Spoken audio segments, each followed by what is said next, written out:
Yeah. I don't ever remember feeling like this. But I'm out here in these YouTube streets. So I want you to get your fingers. I don't know what you're doing. I want you to right get now, your mouse. I want you to check me out. And I want you to check me out. Get ready to do this. It's the relationship rehab. Like, share, and subscribe. We coming at you live. So come on, let's take a ride. Then subscribe to United Guns of America. Just click that link and listen up to what I'm telling you. It's the relationship. Click that link right now. You know what I'm saying? It's your boy Brian Redmond, and I just want y'all to subscribe to my channel. You know what I'm saying? I want you to let me know what you think. I'm gonna talk about some things, you can talk about some things, and we can do our thing. You know what I'm saying? I mean, it's all about having a conversation, right? I mean, if we can't talk to each other, then, I mean, what are we really here for? I want y'all to be able to just come over to my channel, talk to me about what's going on with you, and I can tell you what's going on with me, and we can build some things, you know what I'm saying? That's all about growth, baby.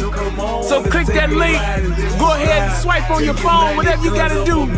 Share my content. It's just get me out here, baby.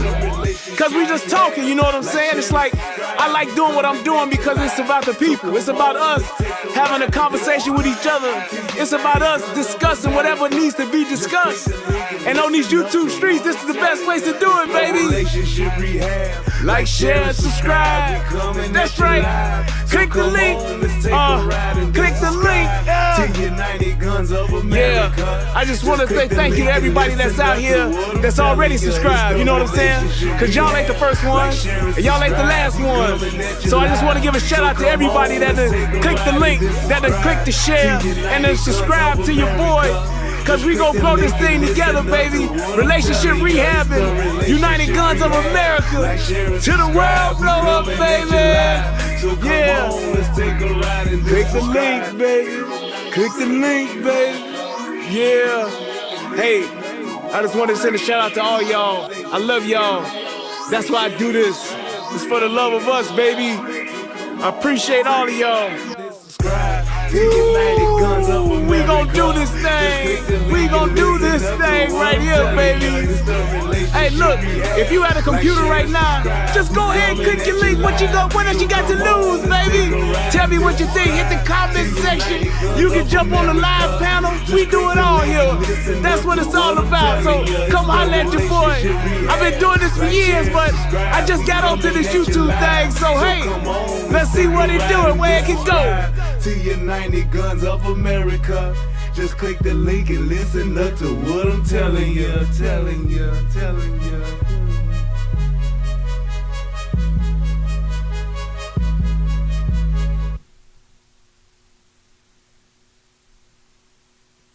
What's up, everybody? It's your boy Brian Redmond, and welcome to yet another Relationship Rehab / United Guns of America show. We about to have a good time tonight, and we are gonna really talk about one of my most favorite subjects. I think it has become niggas. So with that being said, make sure y'all click the like button, share this out so that we can have a good show. I want a good turnout tonight. And let's get into what we came here to discuss. And that is pretty much niggas. Now, I'm going to start out with saying this. Actually, I think I can actually show it to y'all. Hold up. Let me see if it's going to let me, show this. Because I may be able to do just that. Oh no, it's not, because of the, it ain't gonna let me do it. I thought I was gonna be able to show y'all this. Well, no, I may be able to. Hang on one second, because if it is on my Facebook, oh no, I can't because of my damn thing. It's not gonna let me do it. God damn it, I can't do what I wanted to do, but, well, I just thought about it, but I ain't worried about it too tough. It's all good. But I do want to just talk about what is going on with the police and the public. And I believe that we've gotten to a point to where we are at a crossroads. And it's one of those things where, when you think you know what you're doing and you think you're doing the right thing, and it's just not. And it's one of those things where you think that the way that this is going, and the way that things are progressing, that, this is what we're doing. This is revolution. This is what the people going to do. We going to change things. The way that we are moving as far as trying to make policing better, if you will, because I believe that law enforcement has some opportunities, but I don't agree with the way that we're trying to do it. And I believe that it is going to cause further division with the way that it's going. Because the more and more that you guys think that going after the police and just outright challenging the police when you don't have the law on your side, you ain't doing nothing but setting yourself up for failure on two fronts. Number one, on the legal front of just saying, hey, aside from you getting your lawsuits in and all of that kind of stuff, because everybody want to sue the police now, but the other side of it is that the more and more police are going to be attacked, the less likely they're going to deliver a good policing experience, if you will. When you make a job so unbearable that you don't want to do it, and the only reason why you're doing it is for the check, in this type of career, people will get hurt. And the people that suffer the most when there are issues going on with the police are the people who live in high crime areas. Which is who? Us.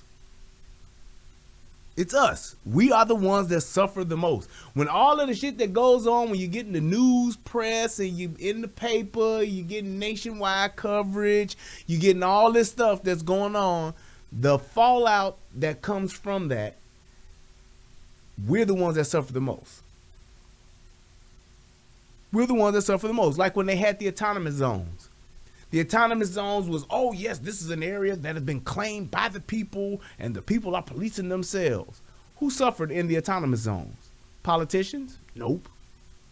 Police? Nope. They got kicked out. Who suffered in the autonomous zones? It was us. People were getting sexually assaulted. People were getting physically assaulted. People were getting killed. They were getting stabbed, shot. We were the ones that were actually suffering the most in that so-called autonomous zone. Yeah, we done showed the police what for. We done kicked the police out. We policing ourselves. Well, how did that turn out? How did that turn out? You literally had a small group of tyrants literally just doing whatever the hell they wanted to do amongst the people. And the people suffered. Just plain and simple. They suffered. Because there was no order, because there was no law, there was just, you had a bunch of people that got some fucking power, and the first thing they did was abuse the shit. And it's just like, it's one of the things that Tommy has always said. You can't give people who've never had power, you can't give them power because they will guarantee abuse it. Just saying.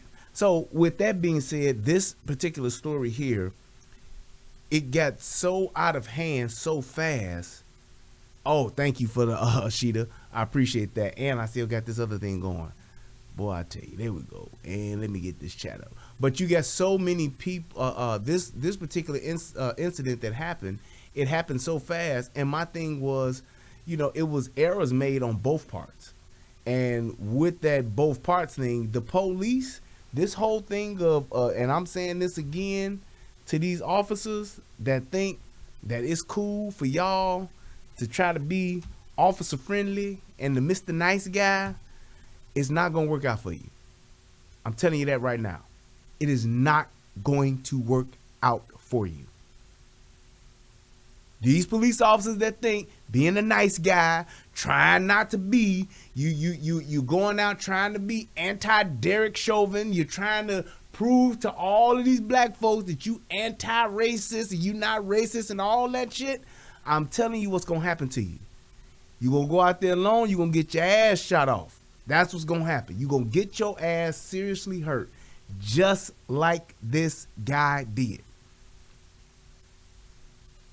Plain and simple. Police officers, law enforcement officers, let me tell y'all something. This ain't no game. This is thinking. It's like the Benny Siegel song. It's a game till the things come out. Hang out till your brains hang out. That's what it is. Y'all are fucking with niggas. They ain't gotta be gangster niggas. Y'all are fucking with niggas. And the fact that you doing that, this shit ain't no joke. The shit you see on TV when these motherfuckers be lying, talking about I didn't mean to do that, and we thought we was gonna get killed, and we thought this was gonna happen, and all that shit. I gotta turn that down. All of that shit that you see out there, okay, you keep playing, and you gonna see what happens to the nice guy. You will see what happens to the guy that thinks these people are gonna do the right thing. The fact of the matter is, people that break laws, people that don't abide by the law, your bad guys are typically bad people. And they will do even worse things than what they've done to keep themselves from getting caught. That's exactly what this is. And I don't understand how these people are not understanding that. I don't understand why police officers are trying to think that it's going to be different. I promise y'all, it won't be. I promise you, it won't be. These people are going to do their worst because they are the worst. Now, is every black person you pull over or every bad guy you pull over fucking Hannibal Lecter? No. But you need to treat these people with caution. Everybody is a criminal until they've proven to you otherwise. Other than that, every traffic stop, you need to approach it as though it may be your last. Plain and simple. You need to look at it that way. It's not one of those things where you can second guess and think, oh, well, you know, it's not, it's all right, you know, I'll be okay. No, you need to make sure that you approach every traffic stop like you are approaching a felony arrest. Like it's a felony traffic stop in your mind. You don't have to do the tactics of a felony traffic stop, but you need to have your mindset in a place to where you don't know who this guy is or who this woman is. And I need to make sure that I'm protecting myself first so that I can get home. Because at the end of the day, that's your job. Your job is to make it home. Enforce the law, make it home. That's all. But, wait, I saw up here this and all right. I just caught the chat late, that's all. Because I wasn't following it properly. But I'm going to go ahead and read what happened in this story. Then I'm going to show y'all what happened.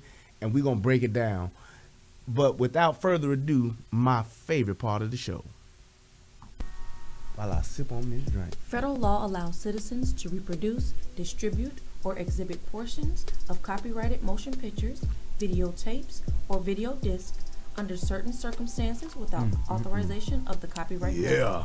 This is called fair use and is allowed for purposes of criticism, news reporting, teaching, and parody, which doesn't infringe of copyright under 17 U.S.C. 107. Okay, now what I do get to show you guys is this. So, this shit here, oh my goodness. Alrighty, so you got here these two handsome ladies and this young man. Yes, the first person is a woman, biologically. Yes. Yes. Yes. Yes. Now this person in the middle who she looks rough, but she does have, it looks like some Indian in her family. And she got her hair laying down, but it is what it is, I guess. But yes, she does look like she was in Apache's I Need a Gangster Bitch, and she lives kind of like by that creed. She looks like a tough one too. And then of course you have your classic Ed 209 hard looking ass nigga that looked like he got the worst of this whole motherfucking battle. But yeah, hey Mo, she do look like Felicia. I was trying to figure out who she looked like. I was about to say she looked like Wild Style from the Flick. Shout out to the Flick. That's what I was thinking at first. But I was like, she don't really look like Wild Style. I don't know if y'all know about Crucial Conflict. Well, if you look at Crucial Conflict, a nigga named Wild Style. Shout out to Wild Style. That's what she looked like. But no, I think you got it, Mo. She looked like Felicia. Bye, Felicia. Yes. But it's like you got these cats here, and what seemed to be a simple traffic stop turned out to just be the worst. I mean, just one of the worst situations possible. So let me go ahead and I'm gonna read this real quick. Hopefully I can read pretty good. Sometimes I don't read too good, but I think on tonight I'll be able to do a good job. So I'm gonna try. And don't make fun of me if I don't sound my words out correct. No, I'm just kidding. All right, check it out. So 3 people accused of attacking an Aurora police officer in June are now also charged with trying to murder him by strangling him. Yes, they was literally George Floyd in this nigga. Yes, they was. A Kane County grand jury on Friday indicted Sherrod-Taylor, 26, of Aurora, Jennifer Taylor, and Aurora is a suburb like maybe 20 minutes outside of downtown Chicago. It's a little bit out west. It's one of those areas where years ago it was like pretty much all white, and slowly but surely, because it's not really a lot of shit out in Aurora, slowly but surely, niggas started moving out there with the Section 8s and migrating from the west side and all of that. So pretty much, it just turned into one of those, like, it's almost a ghetto suburb, but it's not one of the best. It's all right, but it ain't like, oh, it's just so nice and so safe all the way around. It ain't like that.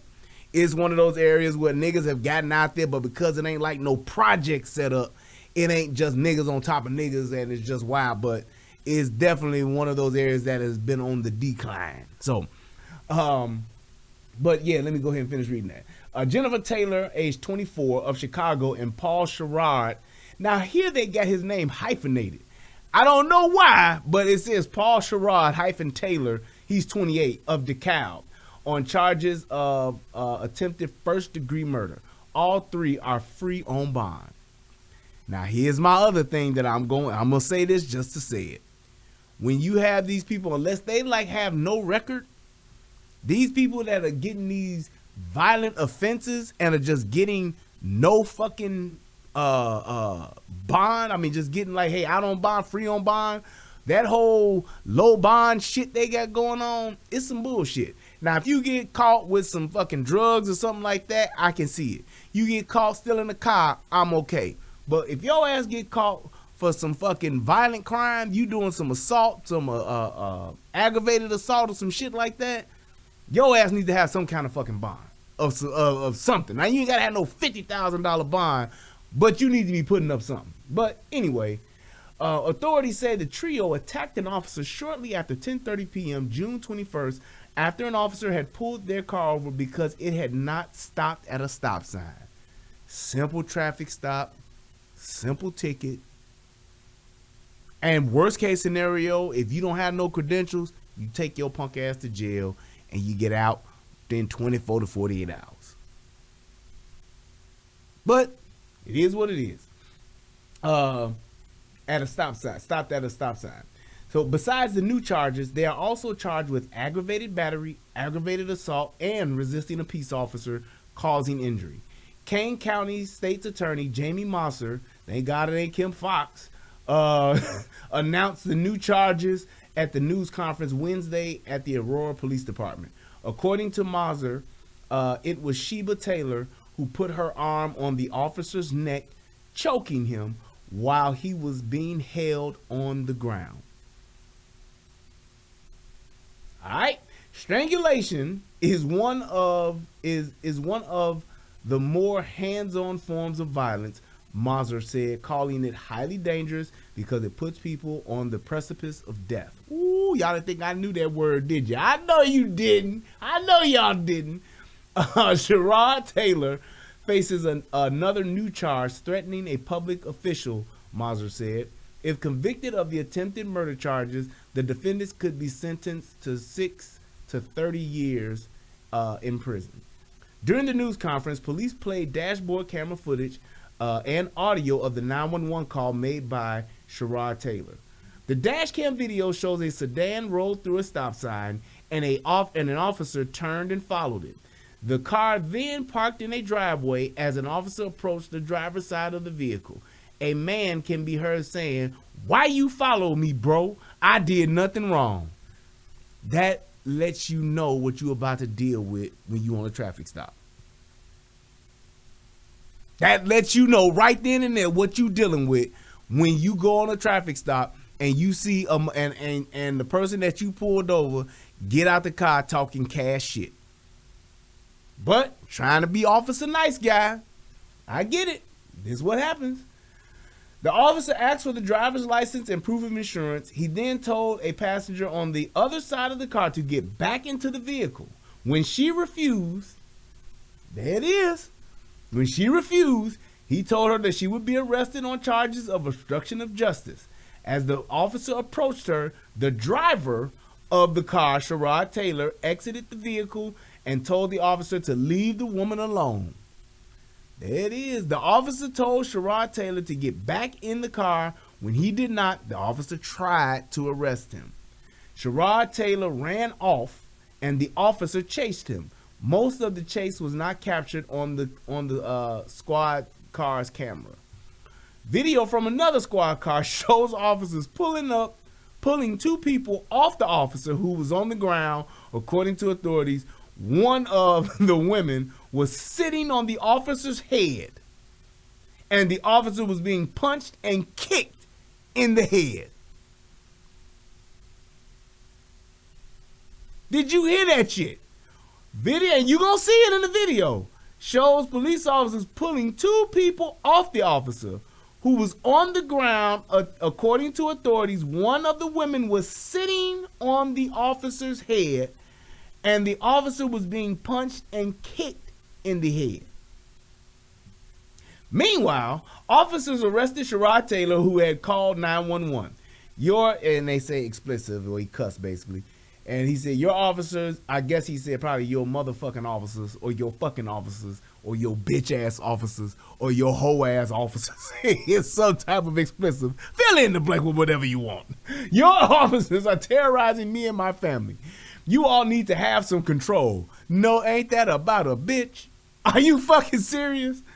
Bro, things got out of hand, Sherrod-Taylor said during the 911 call. He also can be heard making threats against the officer. Niggas love to lie. Niggas love to lie. When the press conference comes about, when they telling their story on the witness stand, they are the most accommodating, I don't know what's going on motherfuckers on the planet. But in the heat of the moment, when shit is on and popping, these niggas is talking cash shit, threatening motherfuckers and telling the motherfuckers everything but what the fuck they being asked to do. I'm gonna tell you what I'm not gonna do. I'm gonna tell you what the fuck you not gonna do. And I'm gonna even tell you what the fuck I'm gonna do if you try to tell me what the fuck to do. But I will not do what the fuck you asking me to do. It's like that's just the whole motherfucking mode right there. The officer was treated at the hospital that night and released. Aurora police have not released the name of the officer. He's been an Aurora officer for about a year. And this points to my other point of this rookie ass cop doing too much when he was clearly outnumbered and did not have a real good 6-pack of whoop ass waiting to be unleashed. He didn't. And that's how he winded up getting his ass whooped and getting his head sat on while he getting punched and kicked in the head. That's exactly what happened. So let's go ahead without further ado, and we gonna get it cracking. Police say this was a traffic stop gone wrong, with three No suspects shit. accused of attempting to murder an Aurora police officer. He's on the ground. We got two of us running up to help him. New today, Aurora police sharing this edited. And my thing is this. Here's my whole thing. I don't understand how a gun, of this officer's gun, was not in play in none of this. Let me tell you something, man. I understand that sometimes you don't need your gun. Sometimes when you by yourself and you dealing with three motherfuckers, that's one thing. But when you got three motherfuckers talking cash shit, it's what else are you to do? The minute shit go left, the gun better come. You better be ready to bang out until you.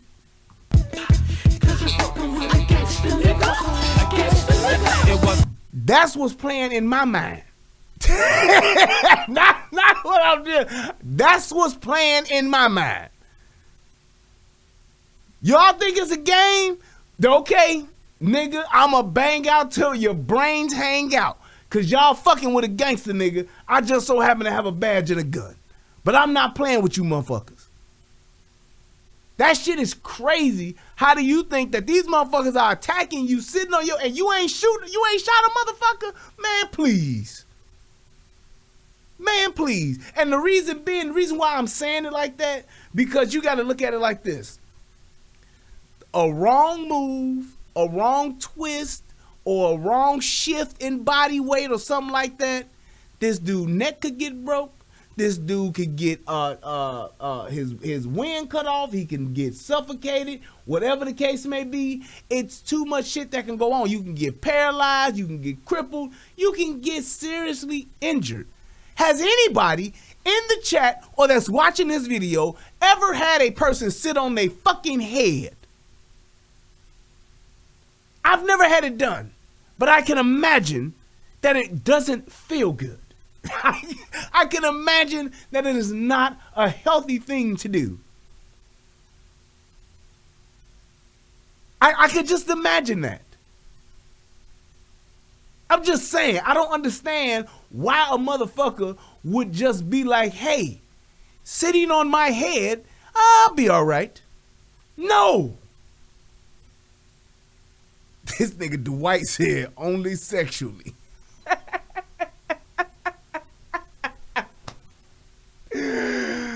I guess that would be more so sitting on your face, which is totally different. But a motherfucker sitting on the side of your head, no, fuck that. Click, click, pow, pow. That's all I'm saying. Shit, I'm not fucking around with these people. Dash camera video allegedly showing an officer under attack after trying to pull over this car on June 21st. The driver allegedly rolling through a stop sign on the video before clearly see it. Clearly see these motherfuckers run this stop sign. You can clearly see it. Ain't no he was fucking with him. He just kind of stopped, but he probably didn't bite her because he didn't want to catch whatever the fuck she probably had on her ass.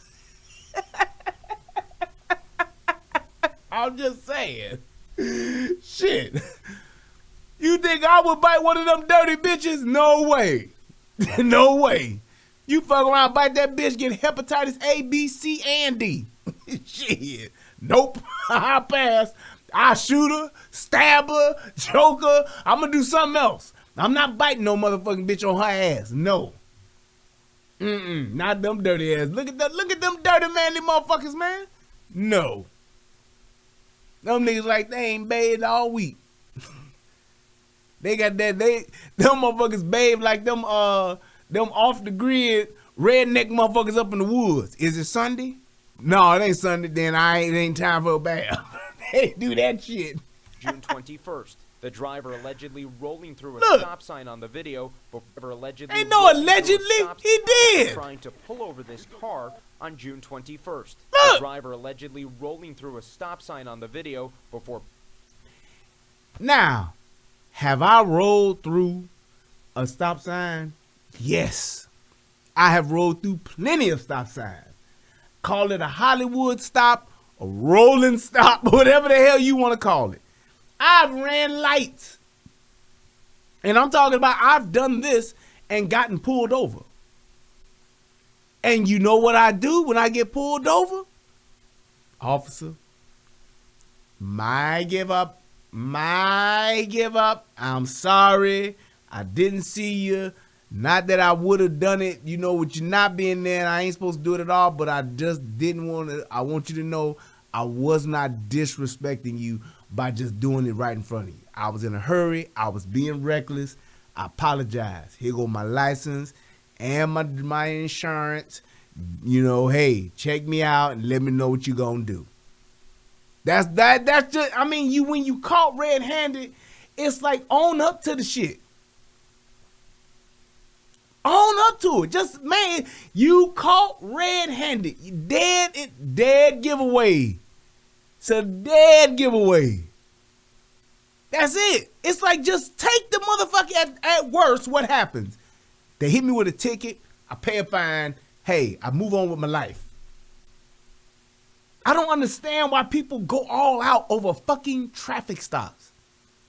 I've gotten pulled over for being on my cell phone. I've gotten pulled over for speeding. I can't tell you how many times I've gotten pulled over when I was fucking up. I can't tell you how many times. Happens often, but I'm just saying one of the first things I do is I admit that I'm wrong when I know I fucked up. Now, if I ain't fucked up and I got pulled over for some bullshit, all of a sudden, yeah, I saw you swerving. And I know, motherfucker, you ain't seen me swerving. You just pulled me over because I'm in a nice car. Then I'm like, okay, let's see where this go. No, you can't search shit. No, I don't know. No, I never know. I'm on that shit when I know I ain't done nothing wrong. But when I'm caught red-handed, man, go ahead. Take your motherfucking punishment. Take your L. Take your licks. Pulling over. Why you following me, bro? I did nothing wrong. Can I get your driver's license? And the first thing out of nigga mouth? The lie. First thing out of niggas' mouth is the lie. Niggas love to lie. It's like it's just an innate thing. They gotta lie. You could get caught on camera red-handed stealing. I ain't got nothing. Nigga. Come on. First thing got this nigga mouth, I ain't did nothing wrong. Bullshit. Fuck you mean you ain't did nothing wrong? Also, you just gonna run that stop sign. I ain't did that. I ain't did nothing wrong. Then the minute you pull a motherfucker over, now it's all racist now. All this shit is racist now. It's instantly racist. Insurance, please.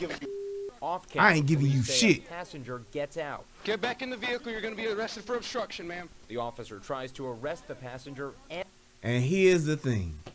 And let me say this. Let me check this young ass, dumbass officer.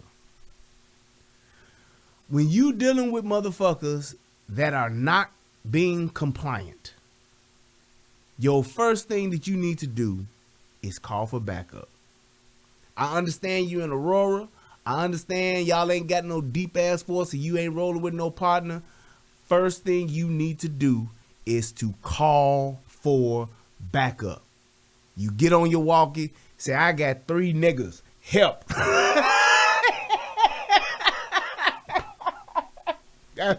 That's what you say. You got 3 niggas. Help. And any police officer that is on the streets at that time, they know what that is. Just imagine if that's how you could call in shit. Like if it was just that simple. Hey, yo, I just pulled over 3 niggas. I'm on Halsted in I'm on Halsted in 79th. I just got 3 niggas. I need help. Nigga like, we on the way, Doc. We know what's happening. 10-1, nigga. 10-1. But I'm just telling you, you already know what this is. Stop trying to be the I'm not a racist guy. What are the odds of you having 3 niggas pulled over in a car for already a traffic violation and they talking shit as soon as you get out the car? What are the odds of that call going well? Motherfucker Rulia put in there, help. Help. God damn it, help. What are the odds of it going wrong? I mean, you know what it is. There is no way that this shit is gonna work out to where it's just a simple ticket and that's it. It ain't no, oh, I could just, calm everybody down, use some of these de-escalation tactics, and then we'll get things under control. I'll issue the citation, and then I'll continue on with my patrol for the night. No, nigga, that ain't what you gonna get when you dealing with niggas. You got 3 niggas that you pulled over and they talking shit, nigga, you better. It's a game till them things come out. I'll bang out till your brains hang out. Woo! That's what I'm hitting them with. Y'all think, hey, bitch, think it's a game? Get your ass back in the car. Hey, man, sit your ass down. Don't comply? What y'all gonna do? Because I'm telling you right now, this walking up on me shit, this ain't happening, partner. Know who the fuck y'all think this is? But I'm the motherfucking police. Fuck out of here. Y'all letting these motherfuckers walk up on y'all, letting these motherfuckers talk shit to y'all, man, they gonna push the envelope. These niggas, you give a nigga an inch, he take a mile. You give a nigga a rope, he wanna be a cowboy. That's what niggas do. Plain and simple. Think about it like this. What if you was somewhere in a parking lot at a grocery store, at a nightclub, you at the Piggly Wiggly, whatever the fuck, you somewhere and some niggas get out the car and they start talking shit to you? Are you gonna try to, sir, what is your issue? What is the problem that you're having? You gonna be like, hey man, who the fuck you think you talking to?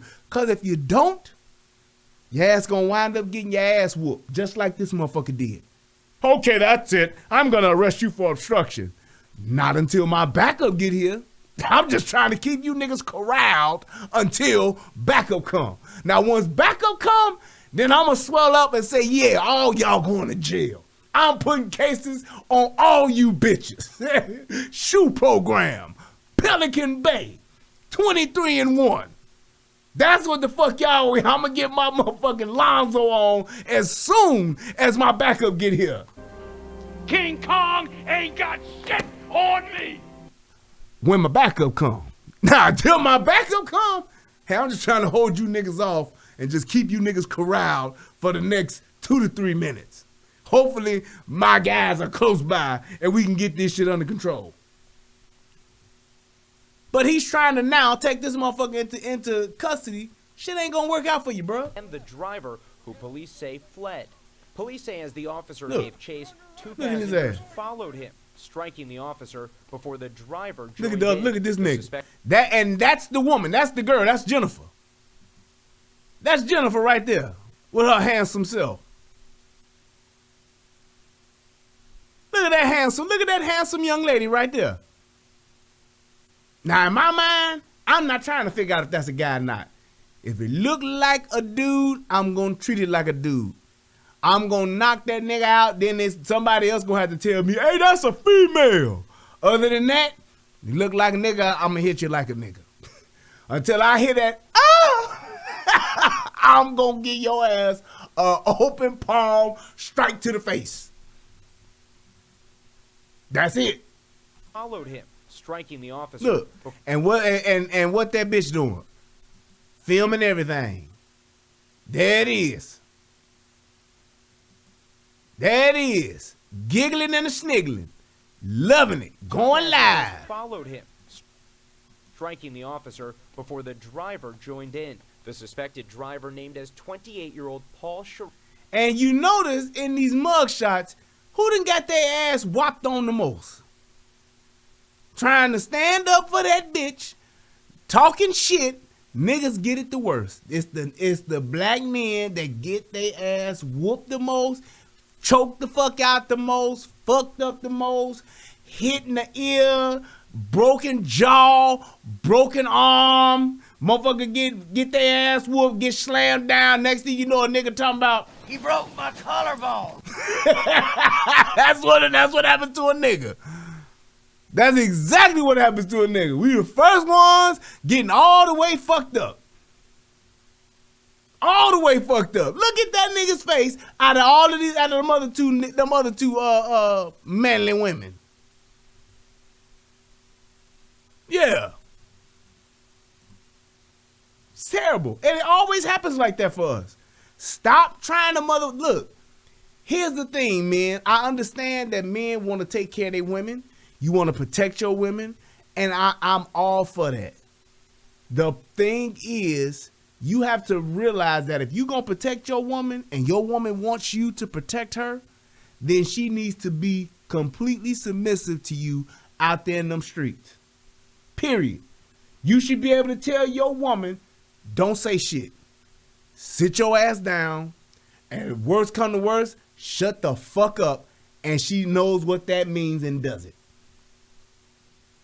Because the minute shit go left and you ain't gonna do this, you ain't gonna do that, and the minute you try to put on your cape and come to her motherfucking defense, you gonna be the one with your ass whooped like this, laid out on the ground talking about, He broke my collarbone. that's what's gonna happen to your ass. You gonna be the one like Hoot with the broken collarbone. That's how the shit goes. Because the minute ass start getting whooped, the first motherfucker to get out the way is the bitch. She the first motherfucker to talk shit, but as soon as that, she the first motherfucker to back the fuck up. Just like that dude that got killed on Facebook Live. Who orchestrated all that shit? That bitch with that bonnet on. Bitches in bonnets organized all that shit, Facebook Live, the fighting and all that. Next thing you know, what happened? Young nigga come up, gun, shoot the nigga right there in front of everybody on Facebook Live, run this nigga pockets and walk the fuck off.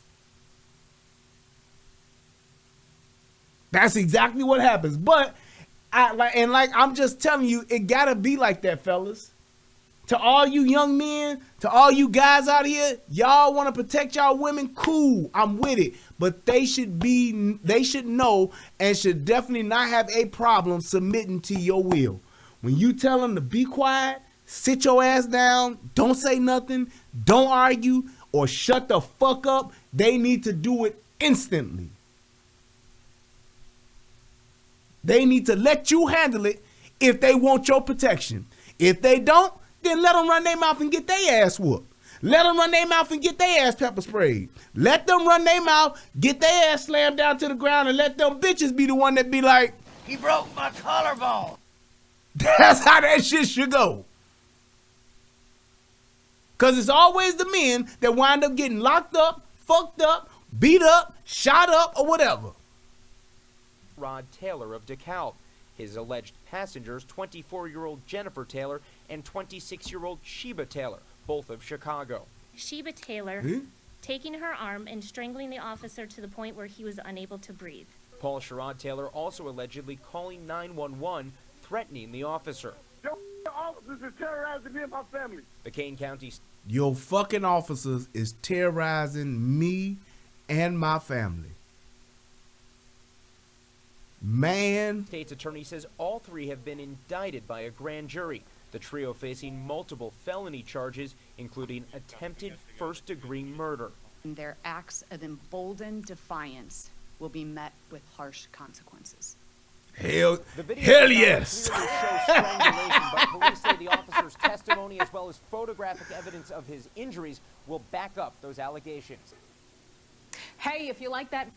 And it's like I guess the other thing that I want to point out too, I'm glad and it feels good to see that these motherfuckers that ain't in Chicago is actually like, nah, fuck that. The shit they did was criminal and we gonna motherfucking lock their ass up. We gonna prosecute their ass to the fullest extent of the law. Had this been in Chicago, Lori Lightfoot would have had her motherfucking Blair Underwood, motherfucking Michael Jackson Thriller looking ass talking about, well, what we gotta realize is that, you know, the police have always been, you know, the force that has been, abusing people. And there's been a lot of people who've been abused by the police over the years. So you got to kind of see it from both sides. You got to kind of see how both sides could be affected here and how both sides, could definitely feel one way or the other about what's happening and think that they could be attacked. That's what that bitch would have been saying. That's as opposed to what the fuck. Actually, you see the video, you see what happened, and the first thing that bitch want to do is come out and be like, well, no, bitch. These I'd have been like, you know what I would have said if I'd have came up there, and that would have been my motherfucking press conference? First thing out of my mouth would have been, That thing is a killer. It's not even armed. It's harmless. It's a killer, and I saw it. that's what I'm saying. Anyway, so what happened? Them three things, they some killers. They some killers, and I saw it. That's what the fuck they are. We gonna lock their ass up. And once I'd have walked off, they'd have heard, hey, sick of these niggas. Sick of these niggas. Hire some help. Get rid of these niggas. well, what do you have to say about the guys, about the police officers, physically harming the people once they were getting them off of the other police officer? I'd have been like, y'all can't fuck with the police. Y'all can't fuck with the police. Y'all can't fuck with the police. That's what I'd have said. They needed their ass whooped. Plain and simple. Instead of trying to sit around and try, well, you never know what's going to happen. We got to look at the whole picture. And once we see what's really happening, we have so many oversight committees. That's another video I got to do. These motherfuckers got another oversight committee for the police. So they got two oversight committees to look over what the fuck the police are doing. So fuck what I do. It's about watching what the police do. How many nigga oversight committees are there out there in the world? In the hood. How many nigga oversight communities do they have in Detroit? Do they have in Watts? Compton? The Wild Hunteds? Inglewood? Where's the Inglewood nigga oversight committee? It ain't one. Cause you let these niggas run amok. Shit is ridiculous, man. We find all these ways to put so much fucking red tape and bullshit in front of the police, but we don't want to do shit that's going to actually help stop crime. We don't want to put shit in place with these niggas. Everything we do is going to be about making everybody else feel good. Like all of you niggas, what's the dude from fucking Players Club? Do something to make me feel good. That's all niggas want to do. Make them feel good. Like fucking, it's like niggas are a bunch of fucking Halle Berrys. I want to feel good. Can you make me feel good? God damn. All right. I'll knock you out, bro. You hear that shit? That's why I think somebody asked, like, would I rolled up with my gun out? The minute them niggas started talking crazy, pistol coming out. Because when you got a nigga talking crazy like that, talking about I knock your ass out, nigga, I guarantee you won't. I guarantee you. If you knock me out, then that means my slide is locked back and my barrel is smoking and my magazine is empty. And you gonna be on the gurney soon after. Said, God bless you, son. Well done. Go pack. I ain't reading that pack of shit. No. Kick your ass for Marine. You gonna get out of here with that pack of bullshit. That's why I can't. I hope that fucking Aaron Rodgers leave, you motherfuckers, so the pain can begin. Get back in the vehicle, or you're under arrest for obstruction. All right, you're under arrest for obstruction. And look, let me tell you something. You police officers, you rookies that's out here, you talking with this respectful bullshit when you being disrespected, you better stop. You better stop talking nice to these niggas. You better stop it. Niggas don't understand that. Niggas don't respect that. They don't respect you nice talking, respectfully being the professional motherfuckers that you supposed to be. They don't respect it. The minute a nigga tell you he'll knock you the fuck out, fuck all that respect shit, fuck all that de-escalation shit, it's gonna be, well, nigga, what the fuck you wanna do? Do something, nigga. I think that damn, the police officer said that. That must have been Redmond. Yep. That motherfucker tell me he gonna knock me the fuck out. I'd have been, but nigga, do something. Fuck you gonna do, tough guy? When the knockout start? What time? I got my watch. Is it now or you talking about later? Cause you got about 3 minutes to do it. Cause when my boys get here, we fucking all y'all up. All y'all going to jail. I'm telling you that right now. So whatever the fuck y'all think y'all gonna do, y'all better do it now. Cause it's gonna be a lot of motherfucking ass whooping and handcuffing when my boys get here.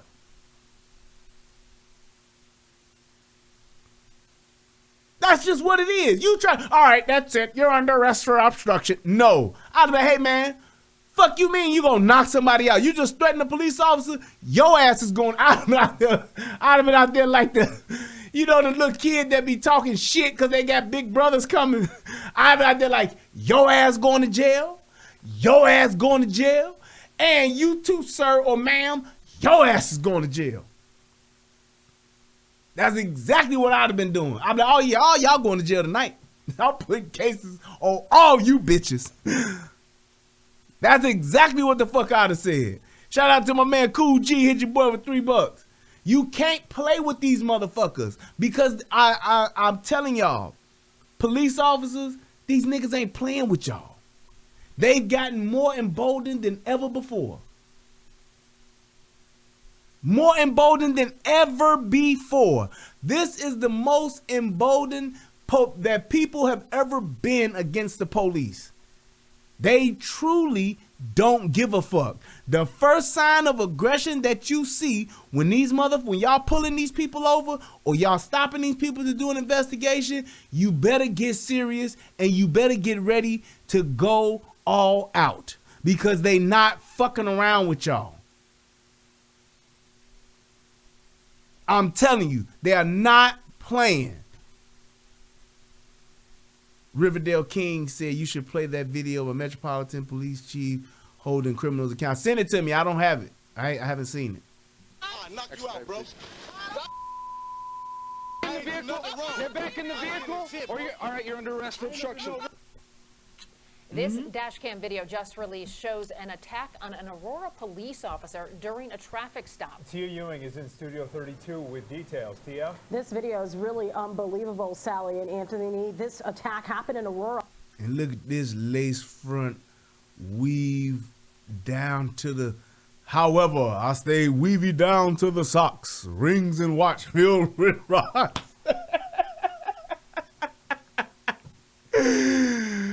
Boy, you talking about unbelievable. Jesus Christ. Man, look at that lion's mane. She was like, when she was in the beauty supply store, she was like, ma'am, can I have that, the Serengeti blonde? Yeah. Yes, 26 inches. Bitches be ordering hair like, bitches order hair like rims. Let me get them 28. Let me get them Serengeti 28. They like, what? What?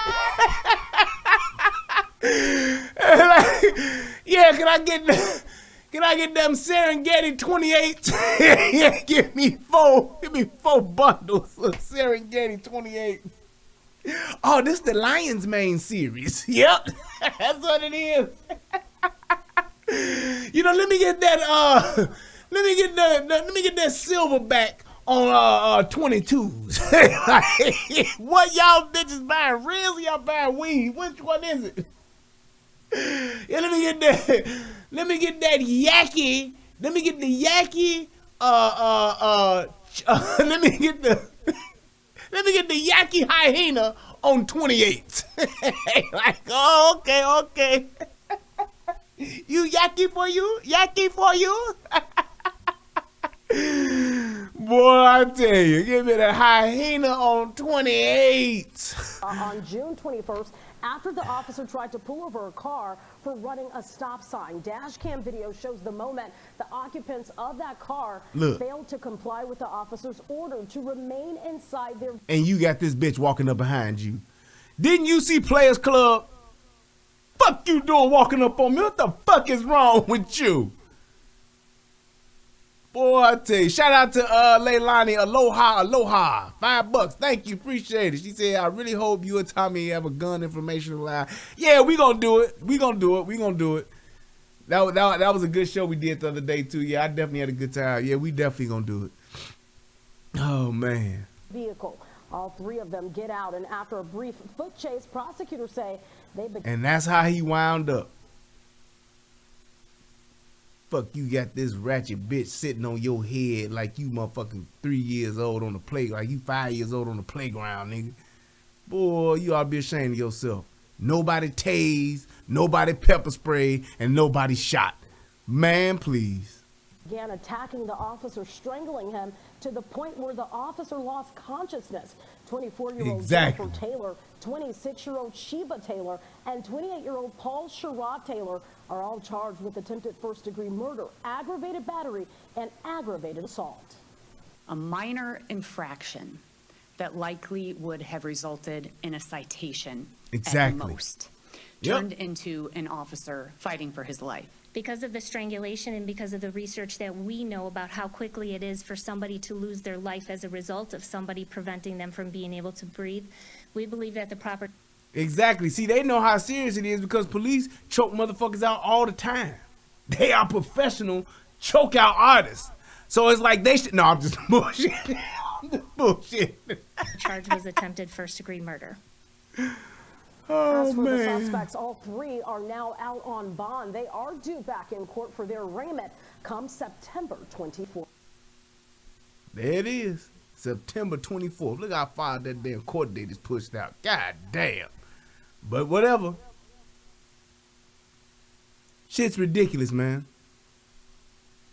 Let me see here. Now, they're going to we actually got the video itself where it shows you like everything that's going down. Where they the Aurora Police Department, they actually just released it. Calvin Dickens said, I wish there was more attention to crime like it is with people getting vaccinated. What? He said, I wish there was more attention to crime like it is. Oh, attention to crime like people getting vaccinated. I feel you on that. So this is the whole thing right here, the whole kit and caboodle of what went down. You see the stop? I mean, they ran a stop sign. Now the police officer's doing his fucking job. People, C. Charles 5079 on a silver Toyota Camry.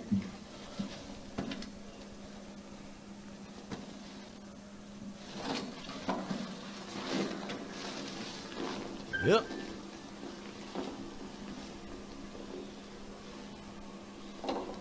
And 305, we just pulled into 615 Elmwood. You do only one more. What you on me? Why you follow me, bro? I did nothing wrong. Can I get your driver's license and insurance, please? You don't stay in the vehicle. And you see it's instant chaos. Instant chaos. And here's my thing. Once you see this, this is when because at this point in time, you need to focus on the driver. I understand you got a shit bitch getting out that's about to do some stupid shit, but you need to focus on the driver and stay where you at right there. That's your motherfucking go-getter. That's your offender right there. Because sometimes, too, some of these motherfuckers can be smart enough to where they trying to motherfucking divert you so that this nigga can pull a gun, this nigga can motherfucking hide the dope or whatever the case may be. Because a lot of times when motherfuckers act like this, is because they not only have committed the traffic violation, but they probably riding dirty. Probably. Not that it is or guarantee, but you definitely know at the very least, I'm about to run this driver. I'm about to run his information because I don't know if this nigga got warrants. I don't know if this nigga is a good guy or a bad guy. This is my guy. So I need to stay with him. Now you can talk to that other bitch all you need to, but that's who you need to stay with. because that's your offender, and that is potentially your biggest threat. Even though it looks like there's another dude in the back seat, but whatever. Will you stay in the vehicle for me? You stay in the vehicle for me, you're going to be arrested for obstruction. Get back in the vehicle. Get back in the vehicle, you're going to be arrested. See, trying to be nice, trying to be good cop, respectful, and all of that. When you see that this nigga ain't responding to your commands, fuck that. All that de-escalation shit, all of that bullshit is going to get some officers fucked up, get some officers killed. That's what's going to happen. Trying to be the nice guy will get you killed. Niggas don't understand shit but equal or greater fucking force. The energy they giving you, you better be giving them that and then some. Because if they don't, they're going to keep leveling that shit up. And next thing you know, your ass is laying on the ground talking about, He broke my collarbone. that's what happens. That's exactly what happens. So let's watch this shit. For obstruction, ma'am. Get back in the vehicle, you're going to be arrested for obstruction. Get back in. Now you got this dude walking up on your ass, rookie. What the fuck are you thinking? What the fuck are you thinking? So you pull up as an officer, the person who committed the motherfucking offense, you gonna leave that motherfucker to go and address some loudmouth bitch that ain't obeying your command on the passenger side of the game. And you by yourself. Now you got this nigga walking up behind you and you don't know what the fuck he gonna do. What if he had a gun? What if he had a gun, had a warrant, and was like, fuck this, I'm gonna ice this nigga because I'm going to jail anyway. That's the kind of shit that you have to think about. It's gotta be the worst case scenario because you never know what the fuck these people are gonna do. Get back in the vehicle. Get back in the vehicle. You see what they saying? The driver refuses to stay in the vehicle and begins approaching the officer and saying, I'm gonna knock you out, bro. That's a threat. He just threatened you. And then niggas be ready to protest, march up and down the streets, talking about he ain't have to do all that, he ain't take all that when you whoop a nigga ass or you shoot a nigga or tase a nigga. See, this is all that Monday morning quarterback shit that people want to talk when they not in the moment. This dude right now got two people that he dealing with, a third in the car, and he's already been threatened, and two motherfuckers and already told him what the fuck they not gonna do. And the minute a nigga get shot, the minute a bitch get tased or get slammed on the ground and her fucking collarbone is broke, then it's, why did they do that to her? That's a female. She's a woman. You don't do women like that. You a coward ass nigga to do some. No. Obey my commands and we ain't got to deal with none of this shit. We ain't got to deal with none of this shit. And here's the other thing too. When they got this nigga George Floyd style sitting on his motherfucking head and choking the shit out of him, how come ain't none of these other niggas saying, hey man, that's too much. Hey, you need to stop. Hey, you doing too much. Hey, you see he can't breathe. Hey, the nigga done passed out. Where's that compassion at? Where's it at? It ain't none. It ain't none. Plain and simple. All right, you're under arrest for obstruction. You're under arrest for obstruction.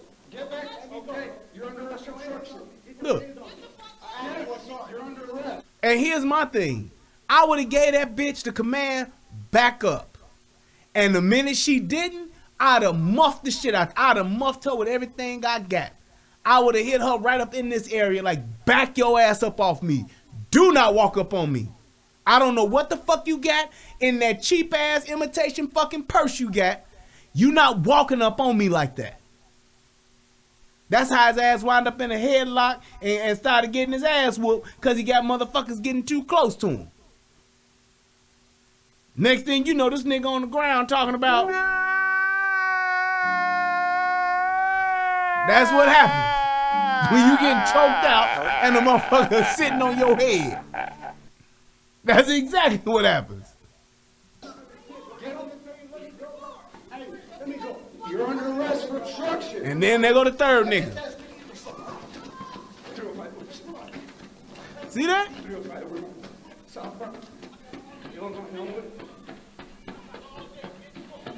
Now he's chasing this motherfucker apparently. No, you're under arrest. You're adding charges, man. Right. This nigga's running. And now everybody going live and filming this shit. This nigga done put the motherfucking day shit on him and he running away. Shout out to Demarius Washington. Hit your boy with $5. Appreciate it. And make sure everybody clicking them likes. Let's see how many likes we got going on. Yeah, we got to get them likes up, man. We got 100 likes. We got 140, 139 people watching. Let's get that up. Come on now. Gray shirt.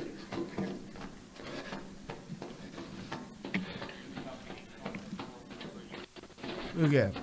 They just letting the shit play. I couldn't hold my mule. I'd be like, you see? I be doing this shit I'm doing now. I love to go do that for Aurora Police Department. Had them officers in there. See? You fucking around. Now you chasing this nigga that you shouldn't have never let get out of that passenger seat, out of that driver's seat.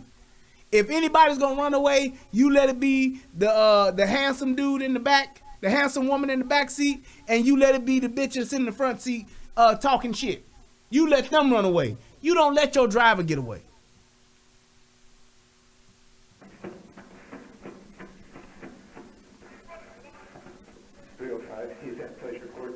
Now he chasing this motherfucker and all this bullshit.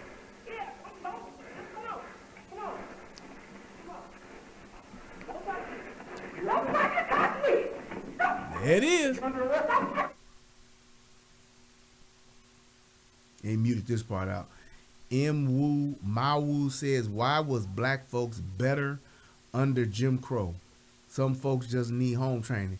It wasn't Jim Crow that made black folks better back in the day. It was the fact that we had the family structure in place. Back in the day, back then, during sharecropping times, Jim Crow times, segregation times, the family knew who was needed and they knew how important the man was to be in the household. Not just for protection, but for also raising children. Men don't let their kids act a fucking fool, period. Real fathers don't let motherfuckers just do stupid shit.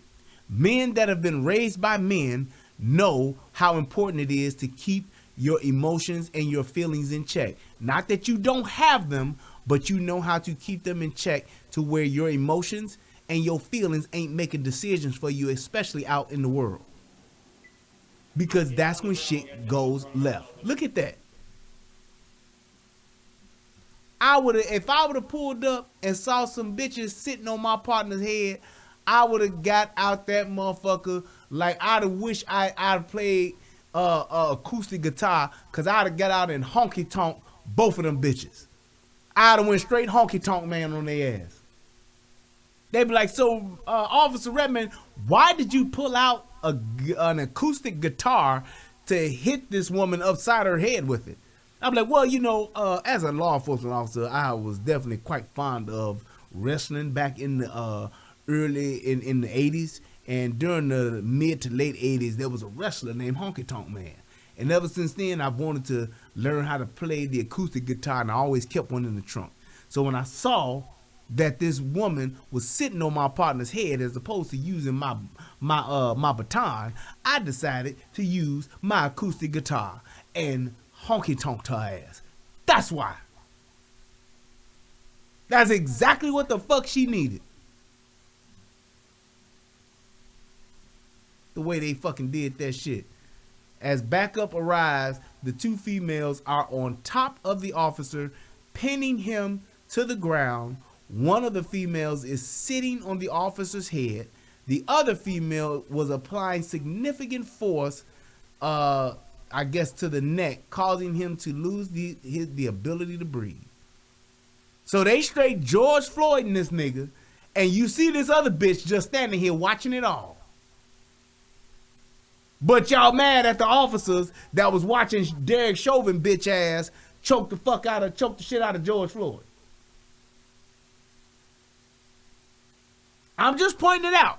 Niggas will talk that shit and will be the first one to talk about it. Don't take all that. Niggas will be the first one saying you doing too much. Niggas will be the first one to say you ain't have to do all that. Why you still doing that? You see he can't breathe. And the minute they get the chance, what they doing?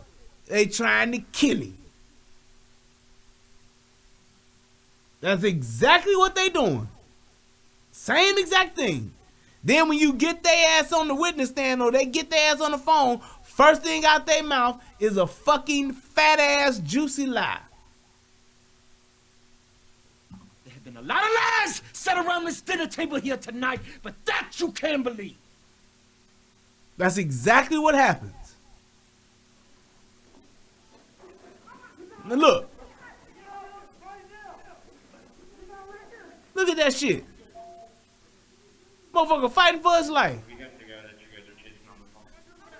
And here's the thing. The fact that he wasn't able to get both of them bitches up off of him, that lets you know that they had the motherfucking drop on his ass.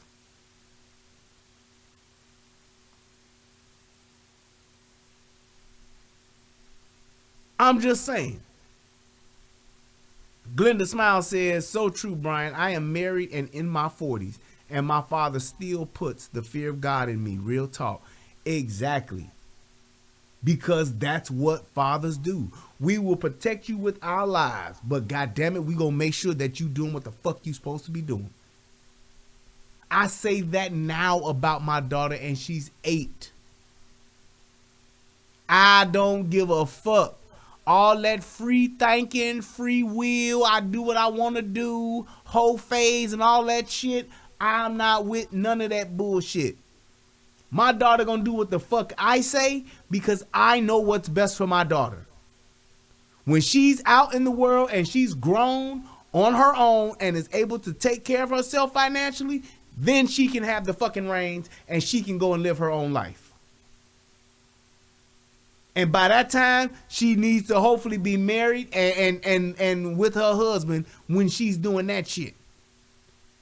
You can clearly see in today's world, women that are allowed to make decisions for themselves, which is the greater majority, upwards of 97% of the women in the world today, are making in America, are making decisions for themselves. Look at how well they're doing when it comes to black women. Just look at how well they're doing at the choices that they're making. They not doing shit but taking dick and going to school. That's it. That's all they doing. That is all they're doing. Taking dick, going to school, having babies. Shout out to my man Kev04. He said, same here with my 9-year-old daughter. Fathers know what's best. We do. And it's not that I think I'm a fucking know-it-all, even though I do know a lot of shit. But it's not that I think I'm a know-it-all. It's that I know what she's up against. I know what's out here waiting for her in this world. And I don't want my daughter to be victim to this shit. I just don't. That's why I am planting them seeds in my daughter's mind now. I have been telling my daughter since she was about 5 years old that she's going to be a doctor. Watch my feet. You know why I'm telling her that? Because I want her to be in a position to where she has a job and a profession that she can take anywhere. She can pick it up and put it down whenever she wants.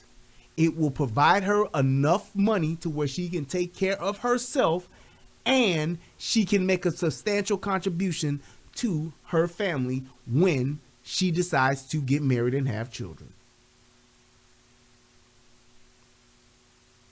That's why I tell her that. My daughter at the age of 5 or 6 years old, you know what she said she wanted to be? She said she wanted to be a fucking teacher. You know what I told her? No, teachers do not make enough money. All that, you can do whatever you want to do and do what's in your heart. Nope. My daughter can go be a fucking doctor that teaches. And I ain't talking about no educational motherfucker and getting her doctorate where she got to hope a school take her. No, she can go be a medical doctor that teaches medicine. She can be the doctor that when these motherfucking new doctors coming to do their residency, she's the doctor that teaches them how to do shit. She can be that kind of teacher. But she ain't gonna be no motherfucking teacher making no motherfucking $44,000 a year and having a bunch of motherfucking kids talk shit to her. No way. Not gonna do it. Same thing with my son. When his little ass get old enough, hey nigga, you gotta get a job that you can take anywhere and you can pick up and put down whenever the fuck you want to. So that you ain't never in a situation where you got to ask another motherfucker for some shit. You will be able to take care of your family. When you get ready to do your job, you going to be making enough money to where you can provide for your family. So that ain't going to never be no problem. You just got to make sure you pick the right bitch. That's it. But from a financial aspect, that shit matters. And the fact that we think that shit don't matter because we want to let our kids be who they are, fuck that. You can be who you are after you got your foundation. That's exactly how that shit's supposed to go. Stop letting your kids make decisions for themselves and you know they're going to fuck their lives up doing it. Chasing after niggas. That ain't shit. And the thing is, when you put your fucking kids in a situation and in an environment where they have options, they will have a better life, period.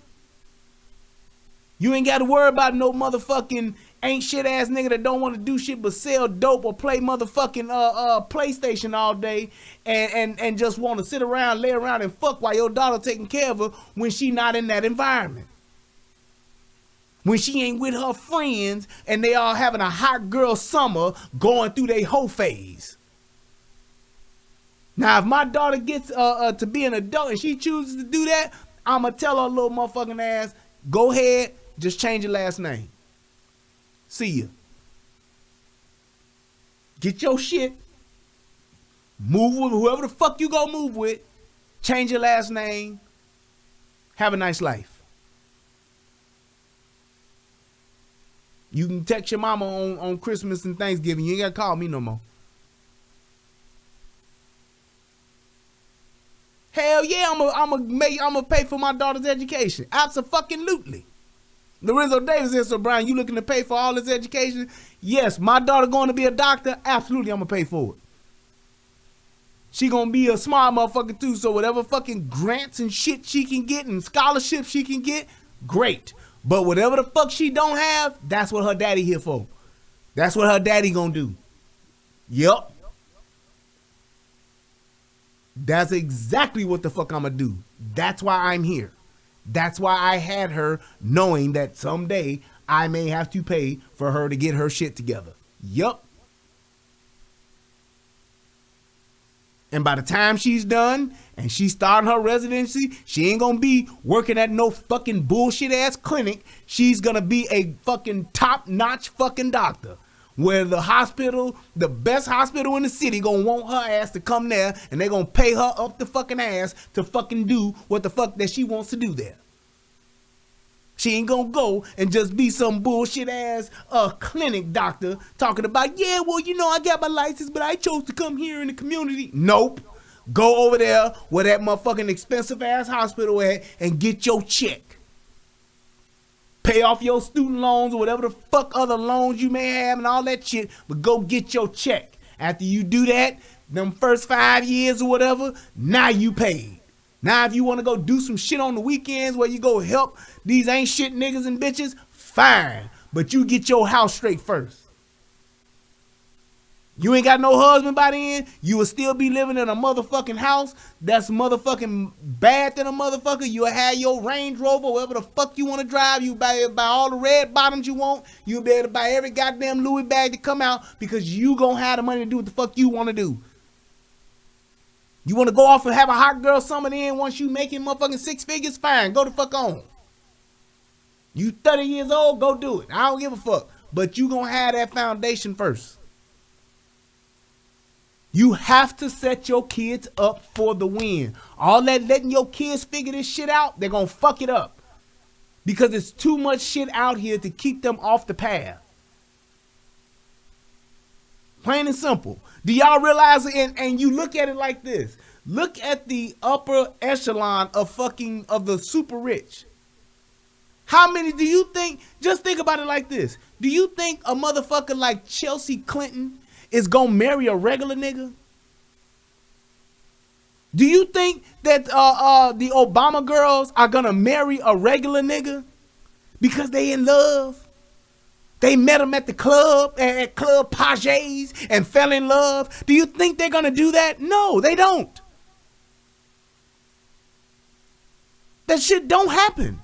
Motherfucking the George Bush fucking girls ain't gonna marry just no average ass nigga that they love. They gonna find they gonna be in them circles where, yeah, this motherfucker's actually this motherfucker, that motherfucker's that motherfucker, this motherfucker's related to that motherfucker, they actually cousins, and that's how these motherfuckers get together. Ain't gonna be some broke nigga who ain't got shit but can slang some dick gonna get a fucking Sasha Obama. It ain't gonna happen. It ain't gonna happen. A dude is gonna tell her daddy gonna be like, hell no. You wanna fuck that nigga? Whatever the fuck. Don't be bringing that nigga home talking about you gonna get married. You pregnant, you gonna have a baby. That shit don't happen. That shit don't happen. These motherfuckers know what it takes to maintain the status that they have when it comes to their financial status. And that's why they marry motherfuckers in their families.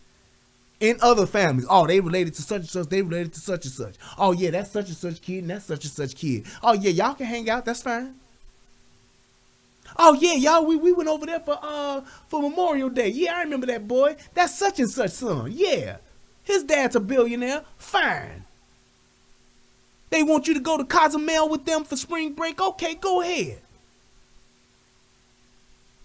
You think motherfucking what was the dude, the damn senator here? Ted Cruz took his kids and kids' friends to fucking Mexico for fucking the goddamn COVID shit or whatever the fuck, or the storm. Took their ass to Mexico. You think them some regular ass kids? No. They all stay in the same little circle.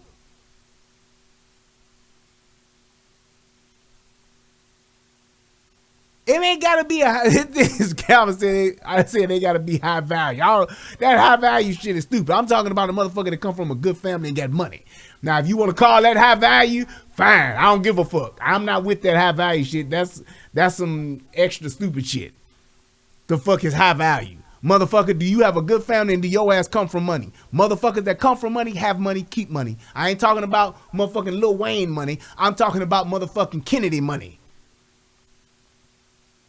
Your daddy used to be a motherfucking oil guy in oil.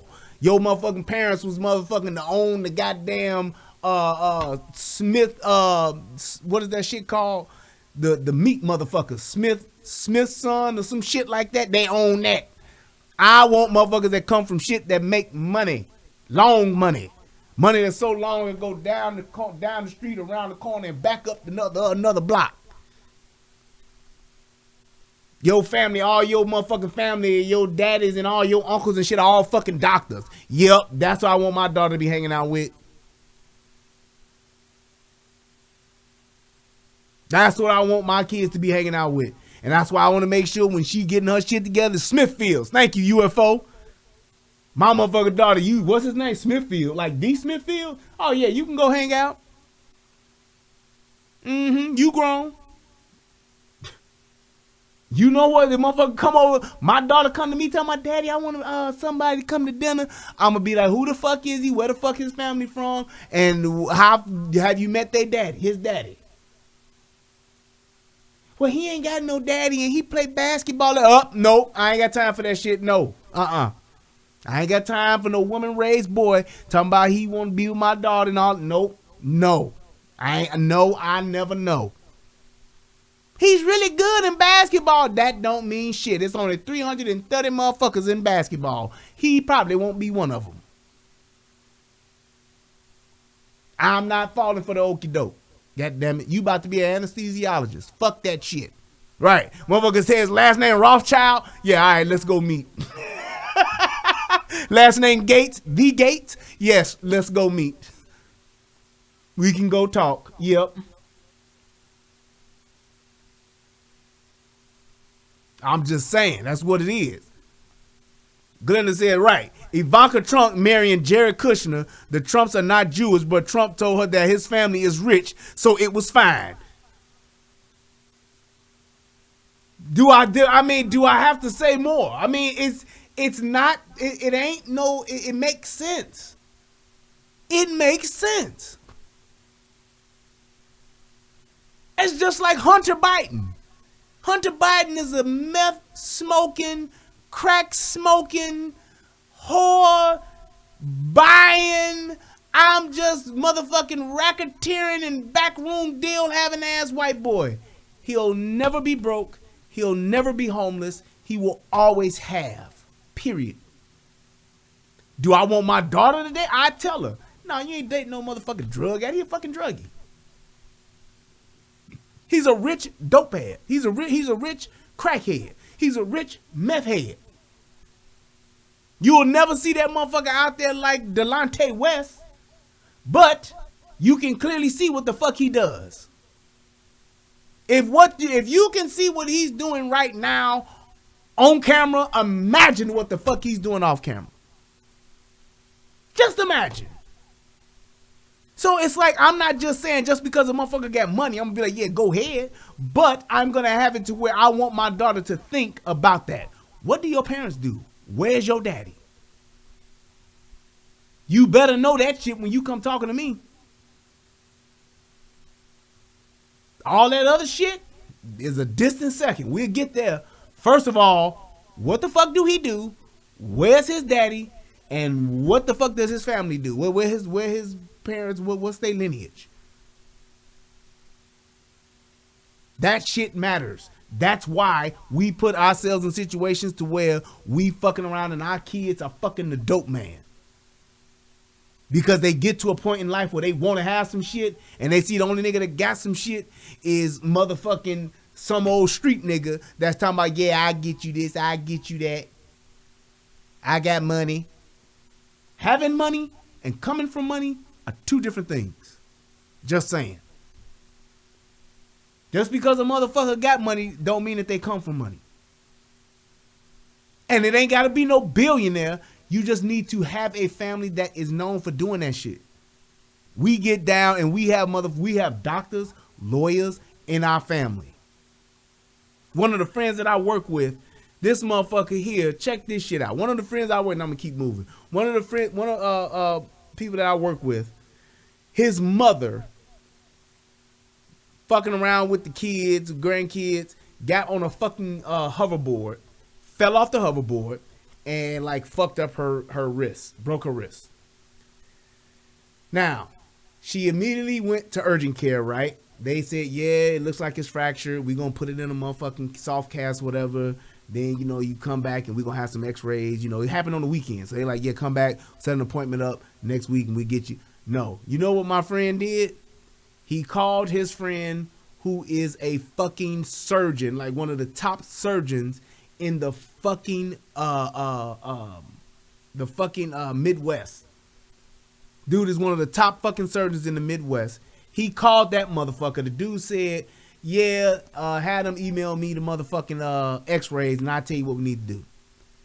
Dude looked at the x-rays, saw what the fuck it was, like, oh yeah, this is a pretty bad break. He said, nah, you don't need to just take her to no regular doctor. I got a guy. I'll get you his information. You call him and make the appointment, and then he'll get him taken care of because she needs to get some pins and shit put in her shit to get it right. Don't just go to their doctor. Let them, You need to get this shit done. I'm going to let my guy do it. That easy. No appointment, no motherfucking medical billing or none of that. Because he has so much lineage and so many of his family members and friends are in medicine, they don't go just to the doctor. They call each other. Hey, my friend's a fucking foot surgeon. Let me call him. Hey, my friend's a fucking oncologist and such. Let me call this motherfucker. That's what they do. Because they all do that shit. They all come from that shit. So they may not, everybody ain't doctors, but the greater majority of them, they are. So they have connections. Either they're the doctor that can do it, or they know a guy that's great at it. Now, what do you think this person's ethnic background is? What do you think this person's race is from what I just told you?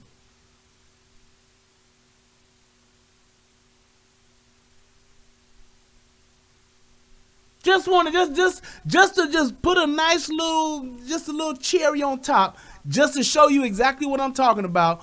What do you think this person's racial or ethnic or nationality is?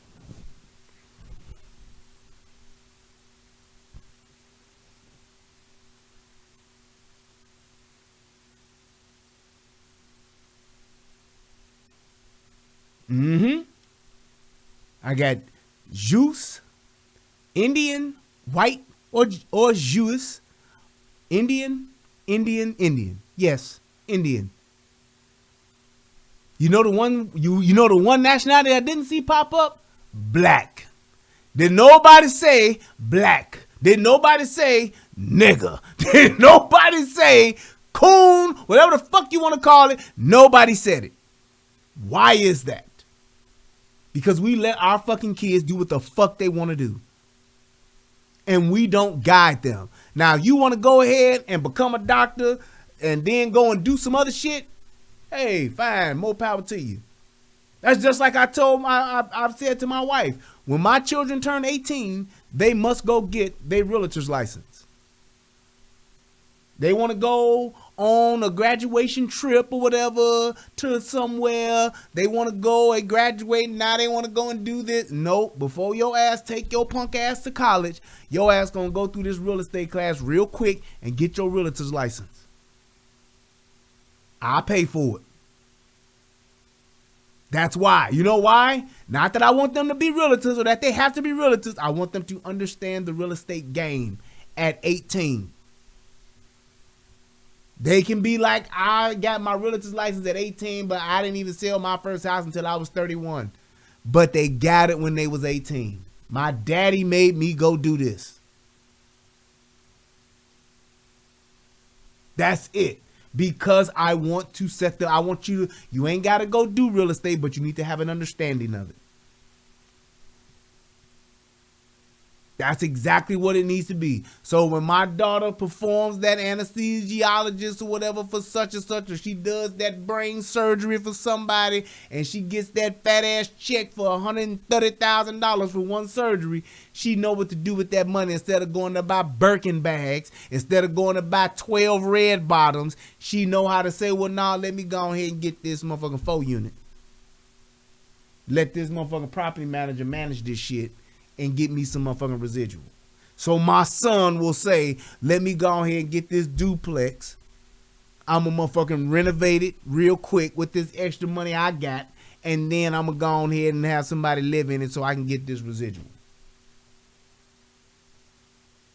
So by the time they are ready to start a family, by the time that they are ready to settle down and all that good shit, they will have not only a savings, they will have themselves debt-free or damn near, and they will be in a position to where they can live a life to where they can do what they want to do. Like Devin the Dude say, do what the fuck you want to do and say what the fuck you want to say. You can do that when you got money. And I'm telling you like this, this ain't something that I came from. My parents weren't like this, but this is what I've learned just by changing my environment. Being around other people and learning from other people. It's a lot of shit that I did not know and a lot of shit that I still don't know. But I'm constantly trying to learn because I know how important it is to have knowledge, not for myself per se, but to set my kids up. Let's go ahead.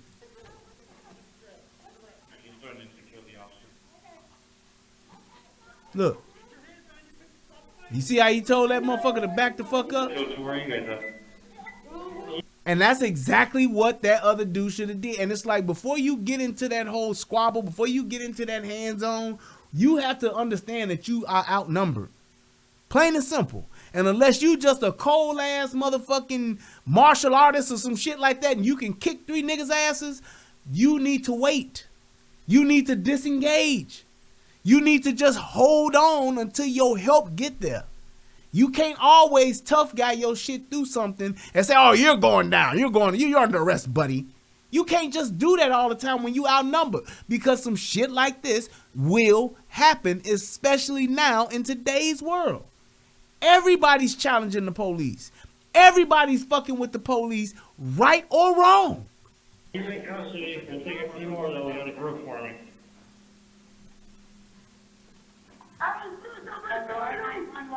Hello? Bro, can y'all give me a story down here? Your fucking officers are terrorizing me and my family.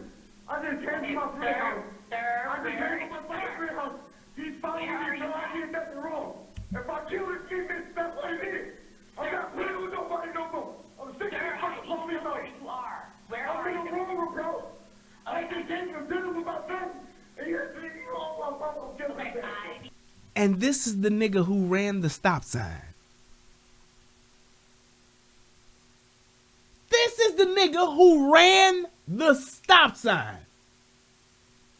And you have people that will be watching this shit and be like, yeah, he right, man. I feel him though, bro. I feel him, man. Fuck that. Why he getting out, putting his hands on him? Why he feel like he should just get out? Motherfucker, you broke the law. Plain and simple.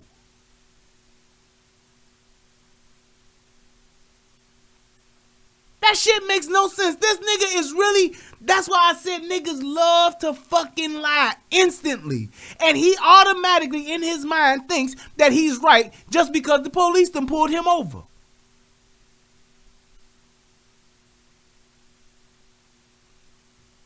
It's like, what the fuck?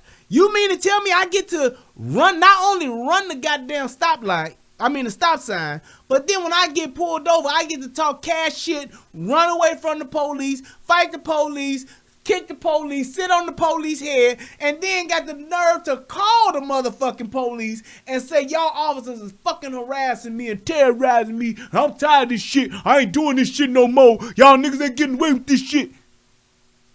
Are you fucking kidding me? This is why you can't trust niggas and believe niggas at all. Because they will fucking lie. Instantly. Why not just take your fucking ticket and move the fuck on with your life? Because my thing would have been this. Even if that police officer would have shot one of them niggas and would have been justified in my opinion, do you really think it's really worth it to die over a fucking stop sign violation? These niggas be dying over going to jail. Jail, not prison. Jail. And fucking traffic violations. It's like, regardless of if the shit would have been justified or not, should you get shot or should you get shot dead over running a stop sign and not wanting a ticket? Going to jail because you got a DUI, you drunk. Why would you do that? Rayshard Brooks? Yeah. Rayshard Brooks. Nigga, you died because you was a drunk from a DUI. You dead. You're dead, sir. Now, yes, the niggas burned down a fucking Wendy's in your honor, but you're still dead. You was out with your side bitch, having yourself a good time, had too much to drink, was sleeping in your car. Instead of just going to jail with your DUI, sleeping the shit off, having your side bitch probably come pick you up the next day, and going through court, you said, fuck that, I'm going to fight the police, fuck up the police, shoot the taser at the police, and then when the police shoot me down, hopefully people will avenge my death. We do that all the time. Do y'all realize that when you take, it's not that many motherfuckers that get shot and killed by the police, but most of the ones that do, I'm gonna go out on a limb and say at least half across the world, across the country, it's like 1,000 motherfuckers get shot every year by the police. Out of them 1,000, maybe, I don't know, whatever the percentage, maybe about 300 of them or 400 of them motherfuckers are black. And then out of them 300 or 400 that may be black, do you realize that most of those motherfucking interactions and them altercations occur from bullshit ass petty fucking stops? We serving a warrant because you ain't show up for child support. We serving a warrant because you didn't come to court. We stopped you because you ran a stop sign. We stopped you because you was drunk. We got you for DUI. And niggas go through all this stupid shit with their phones, going their hands, hiding their hands, going for their guns, telling the police what they not gonna do, for stupid petty shit that most people would either serve less than 1 year in jail or be out on bond in less than 72 hours.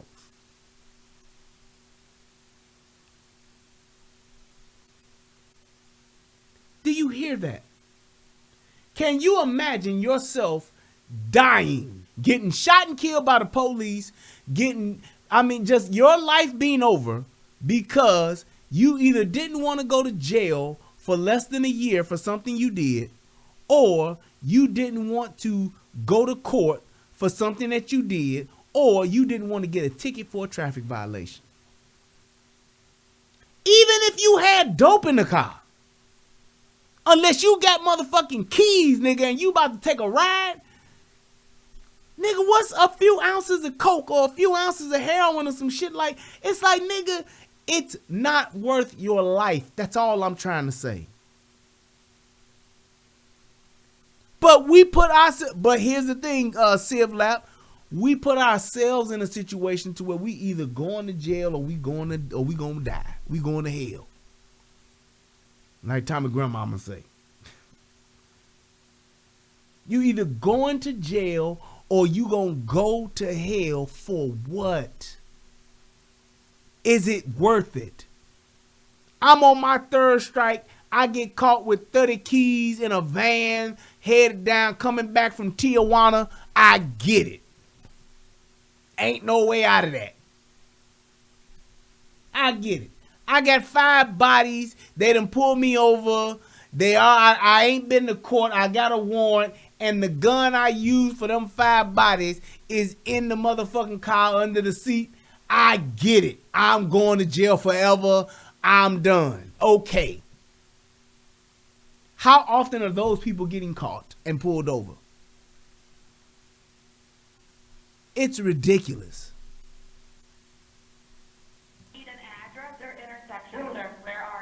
I'm at 617 in my mother-in-law house, 615 on Redwood Drive. He's following me all the way to my friend's house, 618. So that just told me that he ran a stop sign and then he pulled up and pulled into his mother-in-law's driveway, and that's why he thought he was home free, like a Boyd. Don't pull me over. And I ain't pull me over. This is where I'm at, police officer. Y'all need to have some control, bro. This shit out of hand. And he's touching my sister over killing shit. Okay, no, you cannot threaten a sister like that on the phone. You hear how wild this nigga is? This is why I'm telling y'all, stop playing with these people. Y'all police officers, stop fucking around with these people. This nigga on the phone wilding out, talking about he about to kill this bitch. He touched my sister. I'm going to kill this motherfucker. Okay. All right. I'm your Huckleberry. Go ahead. I'm your Huckleberry. Just what I tell you. Just my game. That's just my game. Stop playing with these motherfuckers. Y'all don't realize it, but to these law enforcement officers out here, There's a war going on outside. No man is, y'all niggas ain't safe from. You can run, but you can't hide. These people have declared war on y'all. They don't give a flying fuck.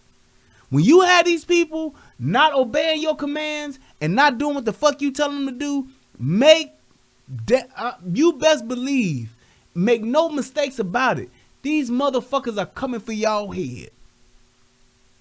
Because they realizing I can get a lawsuit, and at the very least, they gonna say it wasn't my fault. That's what they hoping for. That's what they banking on. That's what they putting that lawsuit together for. I'm trying to get a lawsuit, and I'm trying to get off of this shit altogether.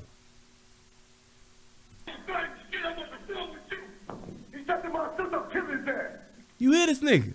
When's the last time you heard some niggas talking like that about the police in the moment on a fucking 911 call?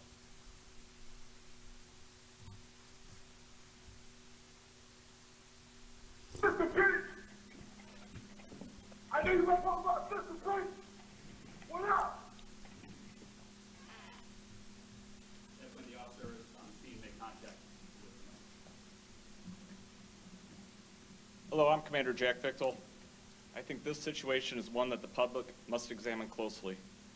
A situation where the officer is addressing a traffic violation and the occupants immediately exit the vehicle and aggressively confront the officer. And stop babying these motherfucking people. Stop telling me this ain't. I think this is something that the public should examine closely. Now, as y'all can clearly see, this is one of those instances where people, civilians, have gotten out of hand and are now attacking law enforcement officers. Plain and simple. All that, I think they should examine this closely. Stop motherfucking holding back and say what the fuck it is, man. These niggas is wilding out and they fucking around with these motherfucking officers, and these officers getting their asses whooped. If the offenders of this incident are willing to behave this way with a law enforcement officer, how would they react and treat other members of the public? Mr. Maxwell said Black Lives Matter putting batteries in these people's backs and getting people killed for getting buck with the police. Here's the thing, dude. You right, but it's so many motherfuckers is getting away with this shit because these police officers have gotten to the point to where they are scared to take action, to the point to where they aren't even defending themselves the way that they should. I'm telling you, ain't no bitches gonna be sitting on my head while another bitch is choking me the fuck out. That ain't happening without my gun being involved. Fuck that shit. I'm just saying. I'm not doing it. The Aurora Police Department is appreciative that the King County State's Attorney's Office, and specifically State's Attorney Jamie Mosser, also recognized this and sought charges to show that this type of violence towards a police officer has serious consequences. It cannot and will not be tolerated in our society. I'd like to introduce Chief Kristen Zeman.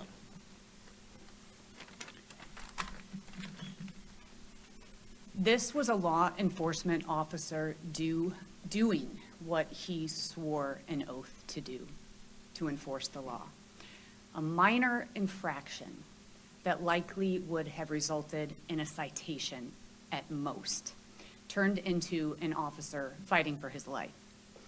Our police officers are out there doing what is being asked of them every single day. Calvin and this said, is an excellent illustration I of got the you, criminal squad. justice ecosystem in action. Our state's attorney and her staff Calvin said, how much jail time should they get? If I was, and I'm telling y'all right now, I really truly believe that in this lifetime, I missed my calling.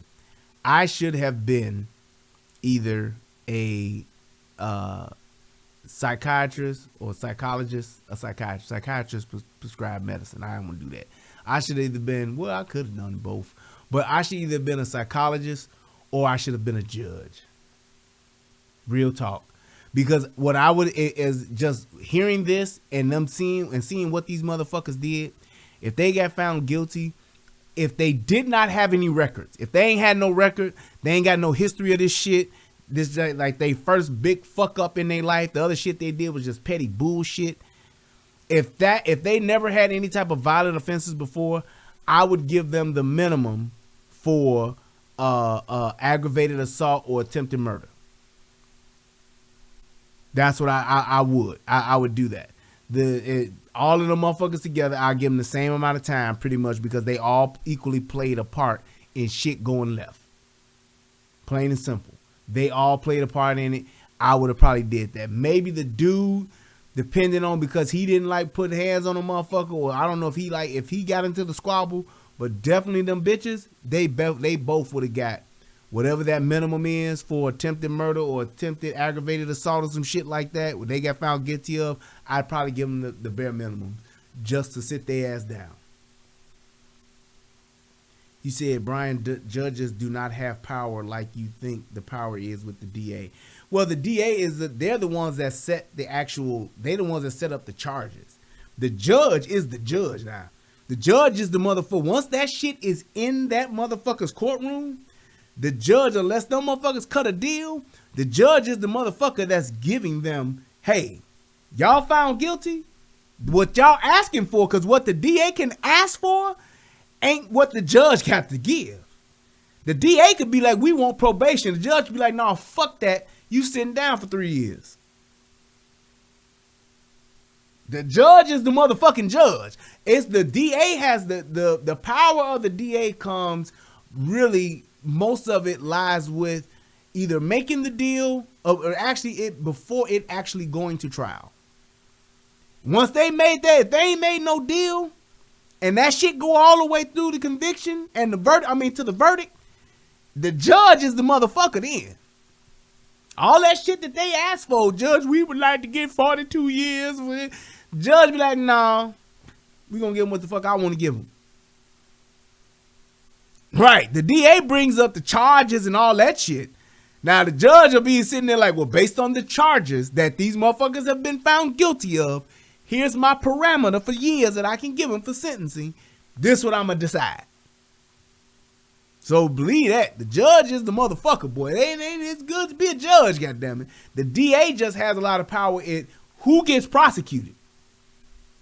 The DA is the motherfucker that decides that. The evidence that's presented, how much evidence is presented to where this motherfucker can be found guilty, and that's the shit we gonna roll with. Did the police do their job and give me everything I needed to have an airtight case? That's the DA. If they did, great. We don't mind going to trial. If they didn't, and the shit is kind of then the DA gonna try to make a deal. Let's make a deal so we'll at least get a conviction, especially if it's something that's under that's in the media or something that's political. They definitely will be like, hey, yeah, let's go ahead and make this and do this shit and just try to make a deal, and we ain't got to go to trial. But if they got a motherfucker red-handed, oh, they'll be like, oh, motherfucker, we'll take your ass to trial and we'll motherfucking win, and we'll put your ass under the jail. Unless you make this deal today where you only gonna do 25 years instead of 37, like we're trying to get 46, nigga. So, exercise their role in thwarting this behavior. The message is clear and succinct from both the mayor, myself, and the state's attorney's office. I gotta come up with an air filter, air purifier, so I can smoke indoors. I need to be able to smoke this cigar. I'm tired of not being able to smoke this cigar. I've been looking up air purifiers trying to find one, and the motherfucker I found today, that motherfucker like $750, $800. But I'm still gonna do some more research. But if anybody know of some ways that I can smoke indoors and not have to wear and smoke all through the house and all that shit, let me know. SA Mosser and APD are in lockstep, and we are sending a collaborative message that these violent offenders and their acts of emboldened defiance will be met with harsh consequences. Thank you. That's what's up. Strangulation is one of the most hands-on forms of violence. In my legal career, I've not only worked as a prosecutor in domestic violence, but also in the legal aid community, where we saw an outstanding amount of cases that resulted in strangulation. Strangling someone, stopping their ability to breathe, even for a moment, is highly dangerous. And this is why in 2009, our Illinois legislator decided to make the crime of strangulation from a misdemeanor to a felony offense. Ooh, and that right there, I ain't seen this, but that ain't good for them three motherfuckers, for them motherfuckers that was strangulating that motherfucker. That ain't good, because that's a felony. And if they charged with that shit, yeah, somebody gonna be a felon behind this shit. Yes, sir. What did he say? He said, open the window. Nah, I gotta do more than opening the window. That ain't gonna work. That's the thing. I want to be able to smoke on the show. That's what I want to be able to do. But I don't have a studio. And yeah, I'm just trying to figure out some shit. But yep. And yeah, I did see that, Mr. Maxwell, about I got that. I'm gonna do that video about this nigga getting sentenced. I'm gonna definitely do that shit. Someone who is being strangled can lose their consciousness in a moment of seconds. And that means they're literally on the precipice of death at that point. What the defendants did on June 21st of 2021 was a choice to disobey the police officers. And then when they continued to fight with the officers, to resist being placed under arrest, and to place the officer in the position of not being able to breathe, that was attempted first-degree murder. It is fortunate for so many in that situation that backup officers arrived when they did, because otherwise we would be here to announce that there were murder charges against these three individuals. And here's my thing. Just like how I said the bullshit that went down with George Floyd, how once that officer got them cuffs on him, he didn't have to sit on his ass and be on his neck like he was and on his chest like he was. Same thing here. Y'all motherfuckers don't have the right to subdue no goddamn police officer. Period. And as long as that officer wasn't doing shit to your ass, y'all motherfuckers, if y'all motherfuckers wanted to get him off y'all ass to go run, fine. But the fact that y'all did that shit there, y'all fucking did the same shit. Same fucking bullshit. So, hey, I don't want to hear they were scared or they didn't know what to do or they didn't know that that would be considered that bullshit.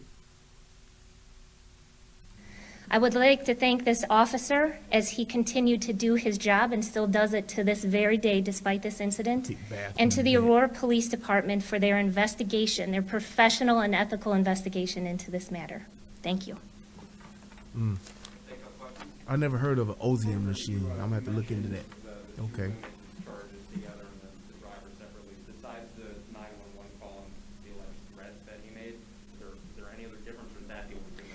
That's the only difference.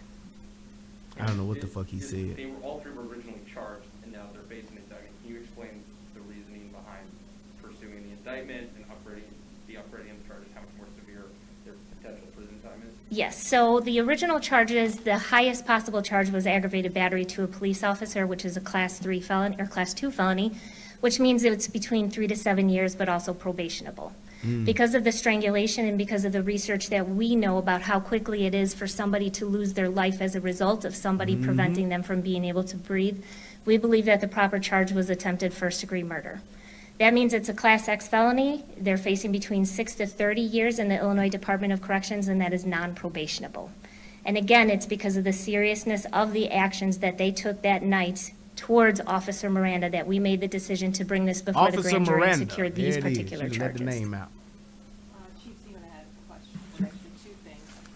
Number one, how is your officer? He was treated and released from the hospital, and as S.A. Moser said, he's back to work, back on the streets, suiting up and doing the action and the noble actions of law enforcement. Brandon said people wonder why cops act in fear. You don't even know what is going to happen on the track. Yep, I said that. Presence of mind quickly to alert dispatch, hey, I need help, or was it that 911 call that the suspect made, and they were like, oh my God, we need to get somebody out there? He originally called out the traffic stop, so at that point, officers knew where he was. And when he said at the beginning, if you recall, when he approached the vehicle, he said, roll me another unit. So units were on. See, now I didn't even hear that part. And here's where he fucked up at then. When you call for another unit, the fact that you see shit is out of hand, you get back on there and say, hey, I need that unit here now. Because shit done changed. Shit done escalated. That's the whole thing. You have to be able, and it's like this, and that's why I don't like small police departments, because when you patrolling in an area like that and you ain't got no partner, you fucked.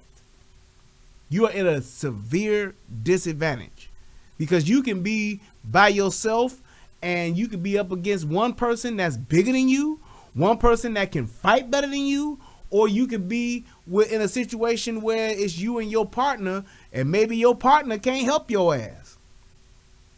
You got some 132-pound woman with you, and you gotta arrest a motherfucker that's 6'5", 270. Nigga, you in trouble. You got a fight on your hands. You can't. That ain't gonna be no one motherfucker. He talking about he ain't going no motherfucking where, and ain't nobody locking him up today. He tired of this shit. You ain't gonna be no one or two of y'all getting this motherfucker down. You gonna either have to hope for a tase, or you gonna hope for some backup, or you gonna hope that these hollow points will hit center mass and take this nigga down. That's just how it is. You gotta realize what you up against at all times. It's the totality of the circumstances that you are involved in that really matters. That's it, man. And I mean, and it's fortunate enough that he only got choked the fuck out, as opposed to getting motherfucking killed, as opposed to him having to kill somebody else. I'm glad that everybody was at least able to walk away from this motherfucker and nobody's dead. But the thing is, it don't always work out like that. Not even the majority of the time. It's like you never fucking know. And that one time that it does go left out of a million, it should not go left, because it's only a traffic stop. It's only a ticket. It's only a offense less than 5 years. Less than a year. It's only a fine. It's only fucking at worst license revoked or suspended. It's not worth a person dying on either side. The way, but then of course at that point he wasn't able to call for assistance because his radio was taken from him, so officers were just generally going in that direction. None of the videos we see in circulation, so I guess you got notice of that because of the testimony of the officer? Yeah, absolutely. The report filed, the report that the officer wrote, yes, absolutely, and the injuries sustained on his neck. There's evidence. Yes. Would you explain that? I mean, what's the extent of the evidence you have? There's evidence of the officer's injuries and, of course, the officer's statement, and as you see there on top of him, it's outlined in the report and through evidence, photographic evidence. And because it's still has to go trial, we're not going to go into details about the specific pieces of evidence that we have right now. What was the driver doing at that point in the video? Because we only see the two women reportedly on top of him. So what is the driver doing in that instant? Because he's lumped in with the other two suspects charged with attempted murder. So where does he fit into that? So during the time period before the video had happened, while Officer Miranda is struggling with the two women, he actually is right by making statements and then starts to strike the officer himself. At some point, he does separate himself from that, and that's when the 911 call happens. But at that time, Officer Miranda is solely focused on the two individuals and trying to be able to gain some control so that he wasn't losing consciousness. And see, and I'm going to say this. From a man, I'm just going to get into my man shit for a minute. From a man's perspective, and I know what he's thinking. He's a young cop, and he's fairly new. He's in good shape. He's thinking, I ain't going to let these two girls beat my ass. But that's not what it is. It's just, and here's the thing. When you're in a fight, when you're in a scuffle, a tussle, or a tiff, or whatever the fuck you want to call it, once you go hands-on, any person can suffer the right amount of pressure or the right blow in the right spot, and that shit will fuck your ass up. You lose oxygen long enough, you lose circulation long enough, or motherfucker hit you in the right spot, your ass will go the fuck down. Period. Plain and simple. Whether they're doing it intentionally, unintentionally, whatever the case may be, there's always a person who can get in a lucky hit, a lucky punch, a lucky move, and will straight motherfucking take your ass down. So it's like, in this instance here, dude, you lost fucking conscience. What if they wanted to kill you? That's it. Everybody's not gonna always, and my thing is this, do I think that those girls and that dude wanted to kill that officer? No, I don't. I don't think that their intention was to kill the motherfucker, but they definitely wanted to whoop the dog shit out that motherfucker, like they was doing. If they wanted to kill the motherfucker, they would have just took a gun and just shot him. I think that they was on some, we gonna do this motherfucker like George Floyd type shit for the Instagram, for the gram, and for the live. And that's what the fuck they was on. That's what the fuck them niggas was on. And they was gonna try to justify the shit with the phone call that this nigga made talking about they always harassing us and terrorizing us. They ain't doing that shit no more. Cause I'm tired of this shit, nigga. Nigga, I'm sick of this bullshit. Ain't no nigga gonna do this shit to me no more. Nigga, I'm dying. That's what the fuck it was. No, that's again based just off of testimony. Chief, I had a question for you. You see right at the top of that video, I believe one of the two women who was in the car has a phone out and is immediately recording what's going on. Yep. Obviously, we're still in a very charged time, and people are immediately going to their phones to record what's going on. When you see that, what goes through your mind and how your officer is responding? Whether someone was right or wrong. What up, John? How they were interacting Glad you're back. how the officer's interacting with them. That person clearly holding the phone up at least is projecting that they're concerned that something is going to develop. So what do you want to say to people who, see video from that person's phone and be concerned about what that shows? Well, exactly. I mean, you hit it. Sure. You hit the point perfectly, is that's precisely why we want body cams. We want squad car video footage. We want the footage from every angle we can possibly. She do get that. I've been smoking, what's them old cigarettes my granddad? She got that, I've been smoking Viceroy cigarettes look. She do got that look like I've been smoking Viceroys for 24 years. She definitely got that I smoke look. Like, I know she was right outside with a square as soon as this shit was over. And you know what's so weird? It's like some people, it's like smoking cigarettes will have some people where you look like, oh, they just smoke. They look like they don't. But then there's some people that smoke cigarettes where it looks like it fucking, like every time they take a drag on it, they take a portion of their life off with that shit. Like when they, it's like this part of their life and their youth and their beauty is just going out in the smoke. It's weird that you can just like tell that some people just like smoke cigarettes like that and it just has taken its toll on them, boy. Cause she got on makeup and everything. This bitch knew she was doing a press conference, and if she got all this makeup and shit on in full uniform dress and look like that, yeah, she ain't. Whatever the fuck is in them squares, it's taking its toll on her. I'm just saying. Obtain it, because that's when you get the full picture. As for to what's going through an officer's mind, at that point I doubt he had any consciousness of who was recording him. He's at that point trying to bring people into custody. But I will say generally our police officers know that is just the fact that they're always being recorded in some way, whether it's on their video cams, on body cams that we're soon getting, or if someone else is recording from that vantage point. But most definitely it always is going to be better when we have more footage to piece it all together. Is that video or photos from that phone, has that been reviewed by officers? Yeah, that's evidence for the, yeah. Okay, but in the light of his question, I mean, in this day and age where there's so much doubt of police activity, people, I mean. And you probably ask how old she is. She'd probably be like, oh, I'm 31. Bitch, 31 years old. Looking like she's 71. God damn. Oh my goodness, I know. And look, I'm gonna tell you, if some people have that black don't crack shit, cause there's some niggas that look old in a motherfucker too. But it's like when you got some of these motherfucking white people, they will look like they can carry their age and be good. But then there's some like that the smoking done took. You just don't need to smoke, cause you ain't gonna be able to hold on to it. But I can tell you that black don't crack, that ain't for everybody. Cause I'm telling you, it's some motherfucking black motherfucker that look that's young as hell and look like they 71 too, goddammit. I'm telling you. I can promise you that. But she definitely ain't carrying that shit with her. Them squares and took its toll on her motherfucking ass. Cause I'm sure she wasn't even a looker in her prime. It's just like those squares ain't helping you. They not helping you. Given the recent incident, sure.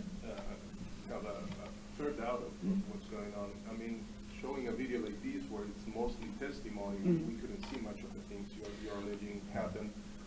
What do you think is going to be the reaction? Well, sure, I understand what you're saying, but when you look at the totality of it, just look at the initial onset of the officer's interaction. May I see your driver's license, please?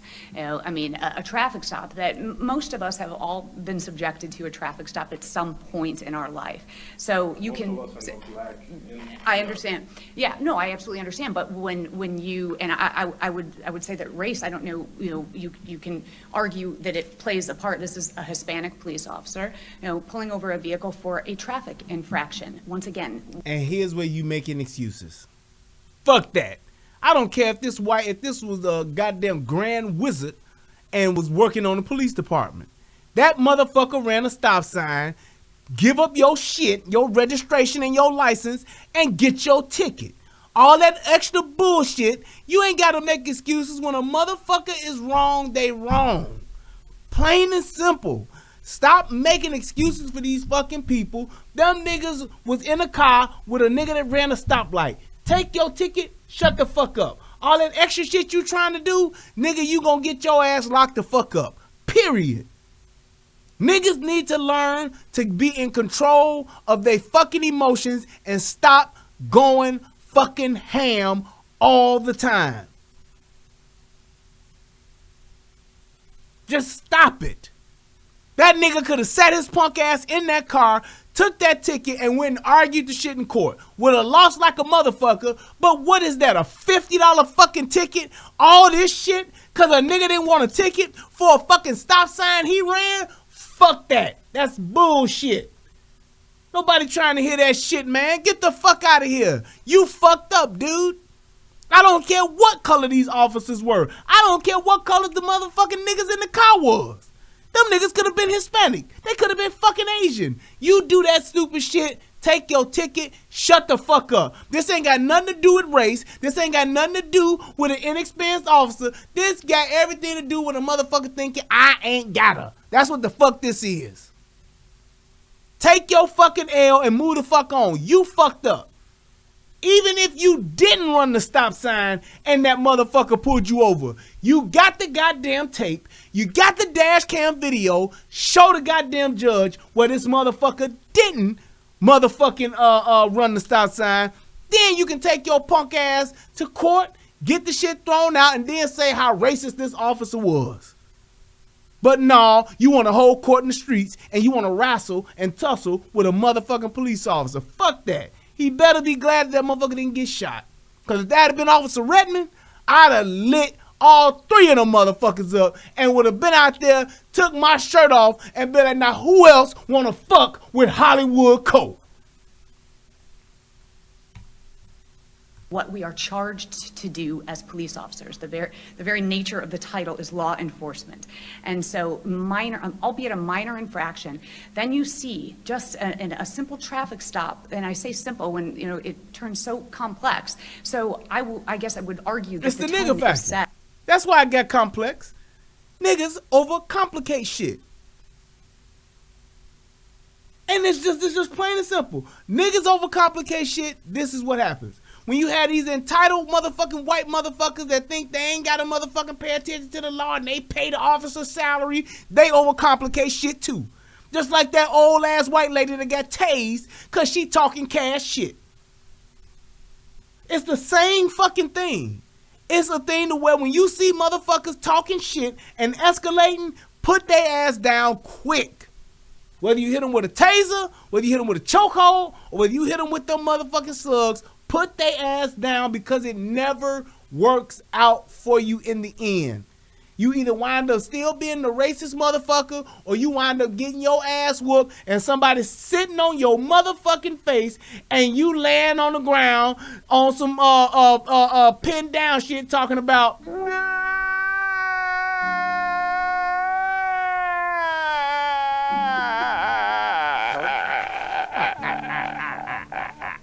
they on my head. They sitting on my head.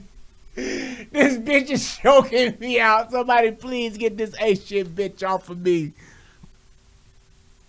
That's what happens. Stop fucking around with these civilians, man. They mean you no good. And that should be a lot of context and evidence that you can apply towards and what the officer's vantage point was. And then when you see the video unfold and two people on top of him, that when you say, it's for me, that along with the officer's testimony, provides pretty good context, in my opinion. But again, this of course will be taken to a court, and a jury or a trial, and then that's part of this criminal justice ecosystem, right? The checks and balances. As we said, there are other pieces. Now what's gonna happen is these motherfuckers gonna go to fucking trial. It's going to be better when we have more footage to piece. And when they on trial, they gonna say it was a racist jury. And they gonna say it wasn't a jury of my peers. It was a bunch of white people. Whatever the fuck. It's gonna be excuses no matter what. That's just what it is. But we gotta stop fucking around with these people. Motherfucking obey the fucking law officer's command. If you got any problems, dispute the shit in court. Holding court in the streets gets you fucked up, especially when you don't know the law. And that's why Paul Sherrod face looks like he been slid up and down a cheese grater a couple of times. That's exactly why. Out of all these motherfuckers, he the one that got his ass whooped the most because he the motherfucker talking about if a motherfucker touch my motherfucking sister, nigga, I'm fucking that good nigga touch my motherfucking sister, nigga. Man, shut your ass up. Take your ass to jail. Is that video Tough guy. Yeah, that's evidence for the, yeah. Okay, but in the light of his question, I mean, in this day and age where there's so much doubt of those police activity, people, I mean, given the recent incidents, sure, have a fair doubt of what's going on. I mean, showing a video like this where it's mostly testimony, we couldn't see much of the things you're alleging happened. What do you think is going to be the reaction? Well, sure, I understand what you're saying, but when you look at the totality of it, just look at the initial onset of the officer's interaction. There you go. May I see your driver's license, please? I mean, a traffic stop that most of us have all been subjected to a traffic stop at some point in our life. So you can.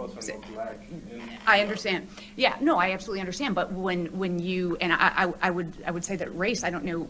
You can argue that it plays a part. This is a Hispanic police officer, pulling over a vehicle for a. And I just want to play that part again because it's like, it's a shame that she has to try to plead a case for that shit. It's a damn shame that she got to plead a case for that shit. I'm just saying, it just is. It just is. It's a goddamn shame that she got to plead a case for that shit. And it's like, I understand what my man was trying to do. You trying to look out for your sister, your girlfriend, whatever the fuck. I get it, bro. But when you wrong, you wrong. Take your fucking ticket and move on, dude. Y'all put each other's lives in jeopardy, and y'all fucking freedom is on the fucking line, and y'all gonna probably wind up doing some kind of time because you didn't want to take a $50 traffic ticket. Maybe the dude, being a new rookie cop, he could have even gave your punk ass a warning. So why not take a warning, or at worst, take a $50 or let's say $100 ticket. Roll it through a stop sign. Pay your fare, pay your fine, and just move on with your life. No, fuck that. Now you got to get lawyers. Now you got to go to court. You went to jail. You got to make bail. You got to do all this stupid shit. And now this shit is about to go on for the next 6 to 18 months of your life to get through this fuck shit. You're going to probably try to file a lawsuit against the motherfucking department, which should not fucking go through or whatever the fuck. But you got all this shit because a motherfucker don't know how to just take their fucking traffic stop, take their fucking ticket, and move on with their life. It makes no sense. We bring so much shit upon ourselves just because we don't know the law and we don't know how to conduct ourselves in public. Do y'all realize that niggas be the main ones falling the fuck out, having these screaming sessions? They be the main ones talking cash shit. Motherfucker better not touch me. Motherfucker ain't gonna do shit. Me, nigga, I don't get no fuck, nigga. Fuck these niggas. Y'all got me fucked up out here, nigga. We the main ones doing that shit. Then when we get our ass whooped, get our ass shot, even when it's nigga on nigga. I ain't even talking about police on nigga. I'm talking about nigga on nigga. Nigga outside talking crazy and keep talking crazy until the guns come out. Niggas out there talking wild, talking about what a motherfucker ain't gonna do. Motherfucker better not touch my little cousin. Motherfucker better not touch my little brother. Motherfucker better not touch my bitch. All that shit. And a nigga talking crazy to another nigga until a nigga start walking to the car and pop the trunk. And then it's... And now a nigga shot, a nigga's dead because they didn't know when to fucking stop. They didn't know when to just shut the fuck up and say, you know what? Let me let this shit go. You know what? Let me get the fuck up out of here. You know what? It's time to leave. You know what? I'm done with this stupid shit. You know what? I see this nigga got a gun. You know what? I see this nigga's aiming the gun. You know what? I see this nigga shooting. You know what? I see this nigga shooting at me. You know what? I see this nigga just hit me in my chest. You know what? Now I can't breathe. You know what? Now I'm sitting here and I'm getting cold. You know what? Now I feel myself... I feel my life flashing before, I see my life flashing before my eyes. You know what? Now I feel my breathing has almost come to a complete stop. You know what? Now I'm on the Heavenly Express talking to Peter about what the fuck happened and if they got any more room. Does heaven have, is there a ghetto in heaven? What's that shit by Tupac? Does heaven have room for a ghetto or some shit like that? I wonder if heaven's got a ghetto. That's what I'm sitting here wondering now. Just because I would not stop. And we think that shit is okay. We'll be the first to argue for a nigga. That ain't right. They ain't had to do all that. They shouldn't have did that to him. Yeah, but now he's dead. What would have happened if a motherfucker like Breonna Taylor would have just let a motherfucker come in and put their ass under arrest because you know the bitch was dealing with the dope dealer being the bag? What would have happened if Rayshard Brooks would have just said, let me go to jail on this DUI? What would have happened if motherfucking Ahmaud Arbery would have just said, you know what, let me run the other way? What would have happened if motherfucking, what's the other nigga that got, God damn it. What's the dude with the loose squares? What if that nigga would have just been like, you know what, let me just leave or let me just go to jail and take this lockup real quick? We want to hold court in the streets and we want to fight for what we feel is right in the moment when it's 1 cop, 2 cop, 3 cops, 4, 5 cops, 6 cops, 7 cops more whooping on our ass. What would have happened if George Floyd would have just said, fuck it, let me go to jail for this fake 20? Because I'm not that type of guy, but it's just a 20.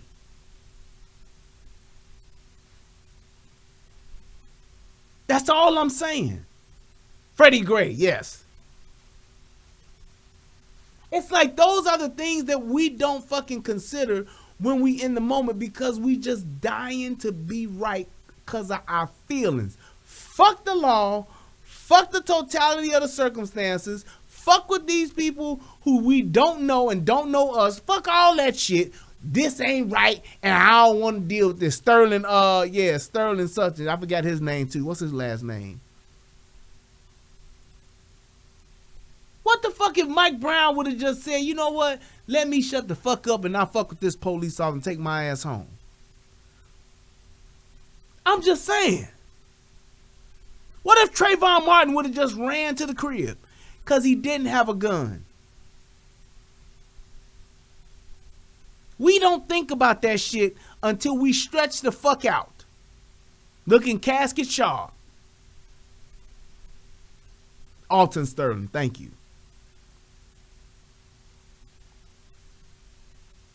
It's all about just saying, I understand what you may feel and what you may believe and what you think is right in the moment, but when your life is on the line, take it up in court.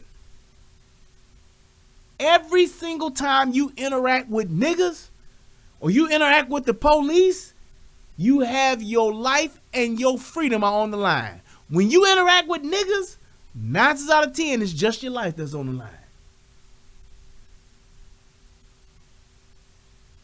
That's what you have to realize. To those people that may be watching this, that think I'm a fucking coon and I'm making it up, I'm trying to make the police seem like they don't do nothing wrong. Let me tell y'all something. I'm here still telling the story. I gotta know something. I gotta know something. I grew up in the Wild Hundreds. 12 deuce low down, nigga. I came up through all of the wild shit in the 90s when niggas was getting shot and all that shit. I done been the police. I done been through the shit on both sides of the game. But I'm telling you right now, the shit that has gotten me through has been me looking at this shit logically. Why the fuck am I gonna argue with 4 motherfucking detectives pulling me over? I'm not gonna I ain't got no gun to kill him. Why the fuck am I gonna argue with a police officer that's gonna write me 3 tickets after I done told him my daddy the police? I can't make him take him back. I ain't gonna talk shit to him. I'm gonna shut the fuck up, get my tickets, take them to my daddy, and let my daddy come talk cash shit to that nigga like he did. Called that bitch ass nigga in off the streets like a hoe and then bitched him out. In front of motherfucking white police officers, in front of a fucking watch commander. And ain't nobody do shit, ain't nobody say shit. It's what it is. Stop letting motherfuckers that are in these fucking uniforms determine if you gonna live or die, and stop letting these bitches amp you up and get you in situations that your life can't get you out of. These women should be the ones trying to diffuse shit, and our black women be the main ones antagonizing shit. And that's a fucking problem. Because they don't have daddies, and they don't have daddies teach, and the niggas that's in their life don't teach them shit.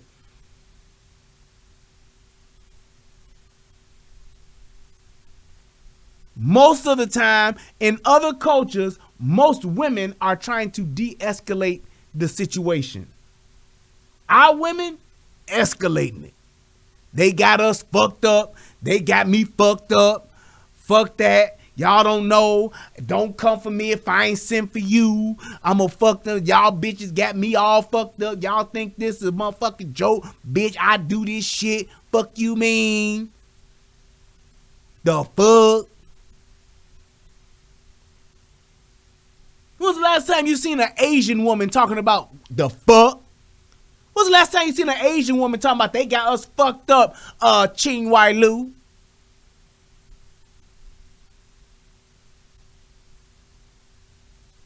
When was the last time you seen that shit?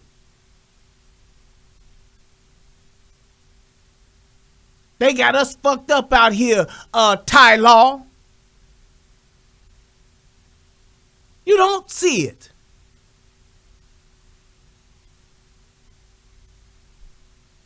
When was the last time you seen a white woman talking about, Kelsey, I'm not standing for this bull malarkey. You better do something. Brandon, I've had enough. Don't you let this fucking copper say another fucking thing to us. Now, will they talk shit to each other? Mm-hmm. That's why that bitch got killed in the snow. Her and her husband. Talking cash shit. Like the white boys, the white hillbilly boys in that alley with that motherfucking shotgun on their shoulder with their shirt off, shot their neighbor for dumping shit. Mm-hmm.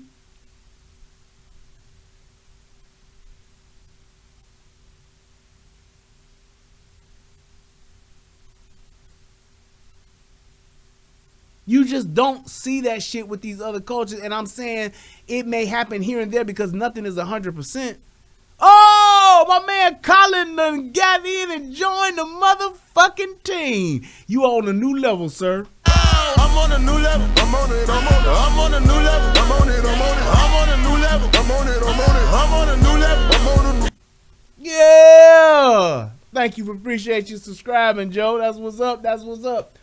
But I'm just saying, you don't see other races doing that shit as often as we do it. We always ready to turn up.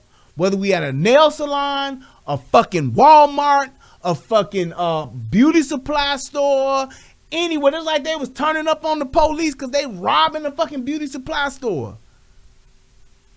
We always the ones ready to turn the fuck up for no fucking reason and or over the stupidest, just meaningless shit.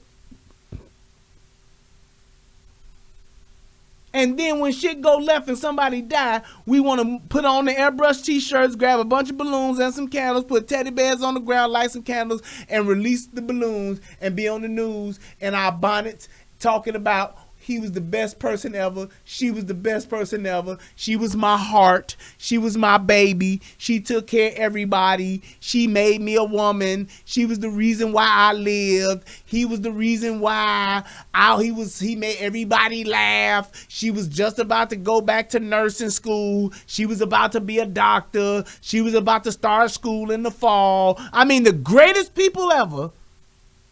But in that moment, talking cash shit. Got me fucked up, bitch.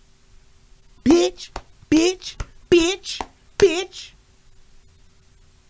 And that's the greatest person ever.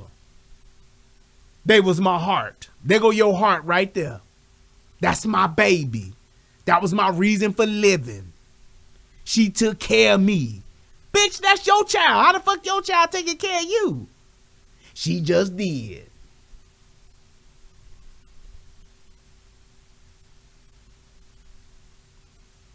Calvin said, so if you got some kilos, a pistol in the car, and you got, warrants, just make sure you got a good lawyer and don't resist. Yeah, if you got kilos, you should have a lawyer on retainer. Somebody tell me if I'm lying. Nigga, you moving weight, you the plug, and you ain't got a lawyer on retainer, you deserve to go to jail. To prison. You moving that much motherfucking dope and you don't have a lawyer, I'm talking a good criminal lawyer on retainer, you need to go to prison. Just saying. You got the keys, and don't have a lawyer, you deserve to go to prison. Just saying. That's a part of the game. But niggas don't know the law. If you committing a crime and don't know what that crime gets you in jail or how much time you can get for that crime, you a dumbass. You should know you gonna be the nigga that robbed the dope man. You should know how much time you get for murder. And you should know how much time you get for robbery. You gonna be a car thief stealing cars and shit and running a chop shop. You should know how much time you get if you get caught to go to jail for stealing cars or for running a chop shop.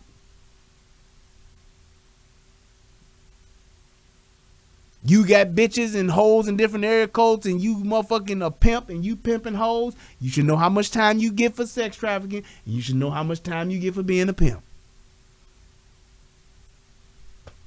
You should know that. You career fucking criminals that don't know shit about the legal system, shame on you. Shame on you. That's it. It's just that simple. Know what you facing when a motherfucker do get your ass arrested, or a motherfucker do tell on your ass. Already have a plan where all you got to do is say, I want my lawyer. Well, we want to talk to you about this, and we know that you got some things, and it may not have been your fault if you just I want my lawyer.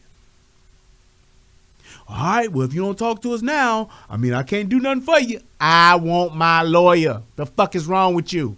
That's when you should be talking cash shit. Motherfucker, didn't you hear me say I want my lawyer? Fuck you mean? The fuck? That's when you should be talking shit. Just saying. All right. I want to give a shout out to everybody that came and checked out the show. I appreciate it. Thank you guys so much for just being here with me on tonight. I'm so glad I was able to do this show. I will more than likely try to do a show tomorrow, if not tomorrow, the day after. I appreciate everybody that clicked the like button. Thank you to everybody that donated. Let me check and see if I got any donations over here on the Cash App. So I definitely want to say thank you for that, and I don't have none. But thank you to everybody that hit me on the super chat. I appreciate you guys. Please be sure to leave me your comments and your thoughts of what you thought about this whole thing in the comment section. If you gonna dispute something or disagree with something, no problem at all. Please just make it a complete thought so I can at least kind of respond. But other than that, you guys have an amazing night. I love y'all. Peace, and I'm out. Shout out to my mods. I appreciate y'all. Shout out to my man Colin who just joined, and the what is that called? Damn, the subscription. I appreciate you so much, man. To make a statement, I need to speak to an attorney. Exactly, it's your go-to. That's it. But you guys have a good night. Until next time, I love y'all. Peace, and I'm out. Anything that's happening, I'm willing to have a conversation about it. So come on over. You don't got nothing else to lose, and you ain't got nothing else to do. Oh damn, I so ain't even come get to to play my it all the channel, way through this subscribe time. ASAP, and join in on the fun. Twice the entertainment, 2 channels, twice the fun. Come on and have a funky good time with your boy. Peace, and I'm out.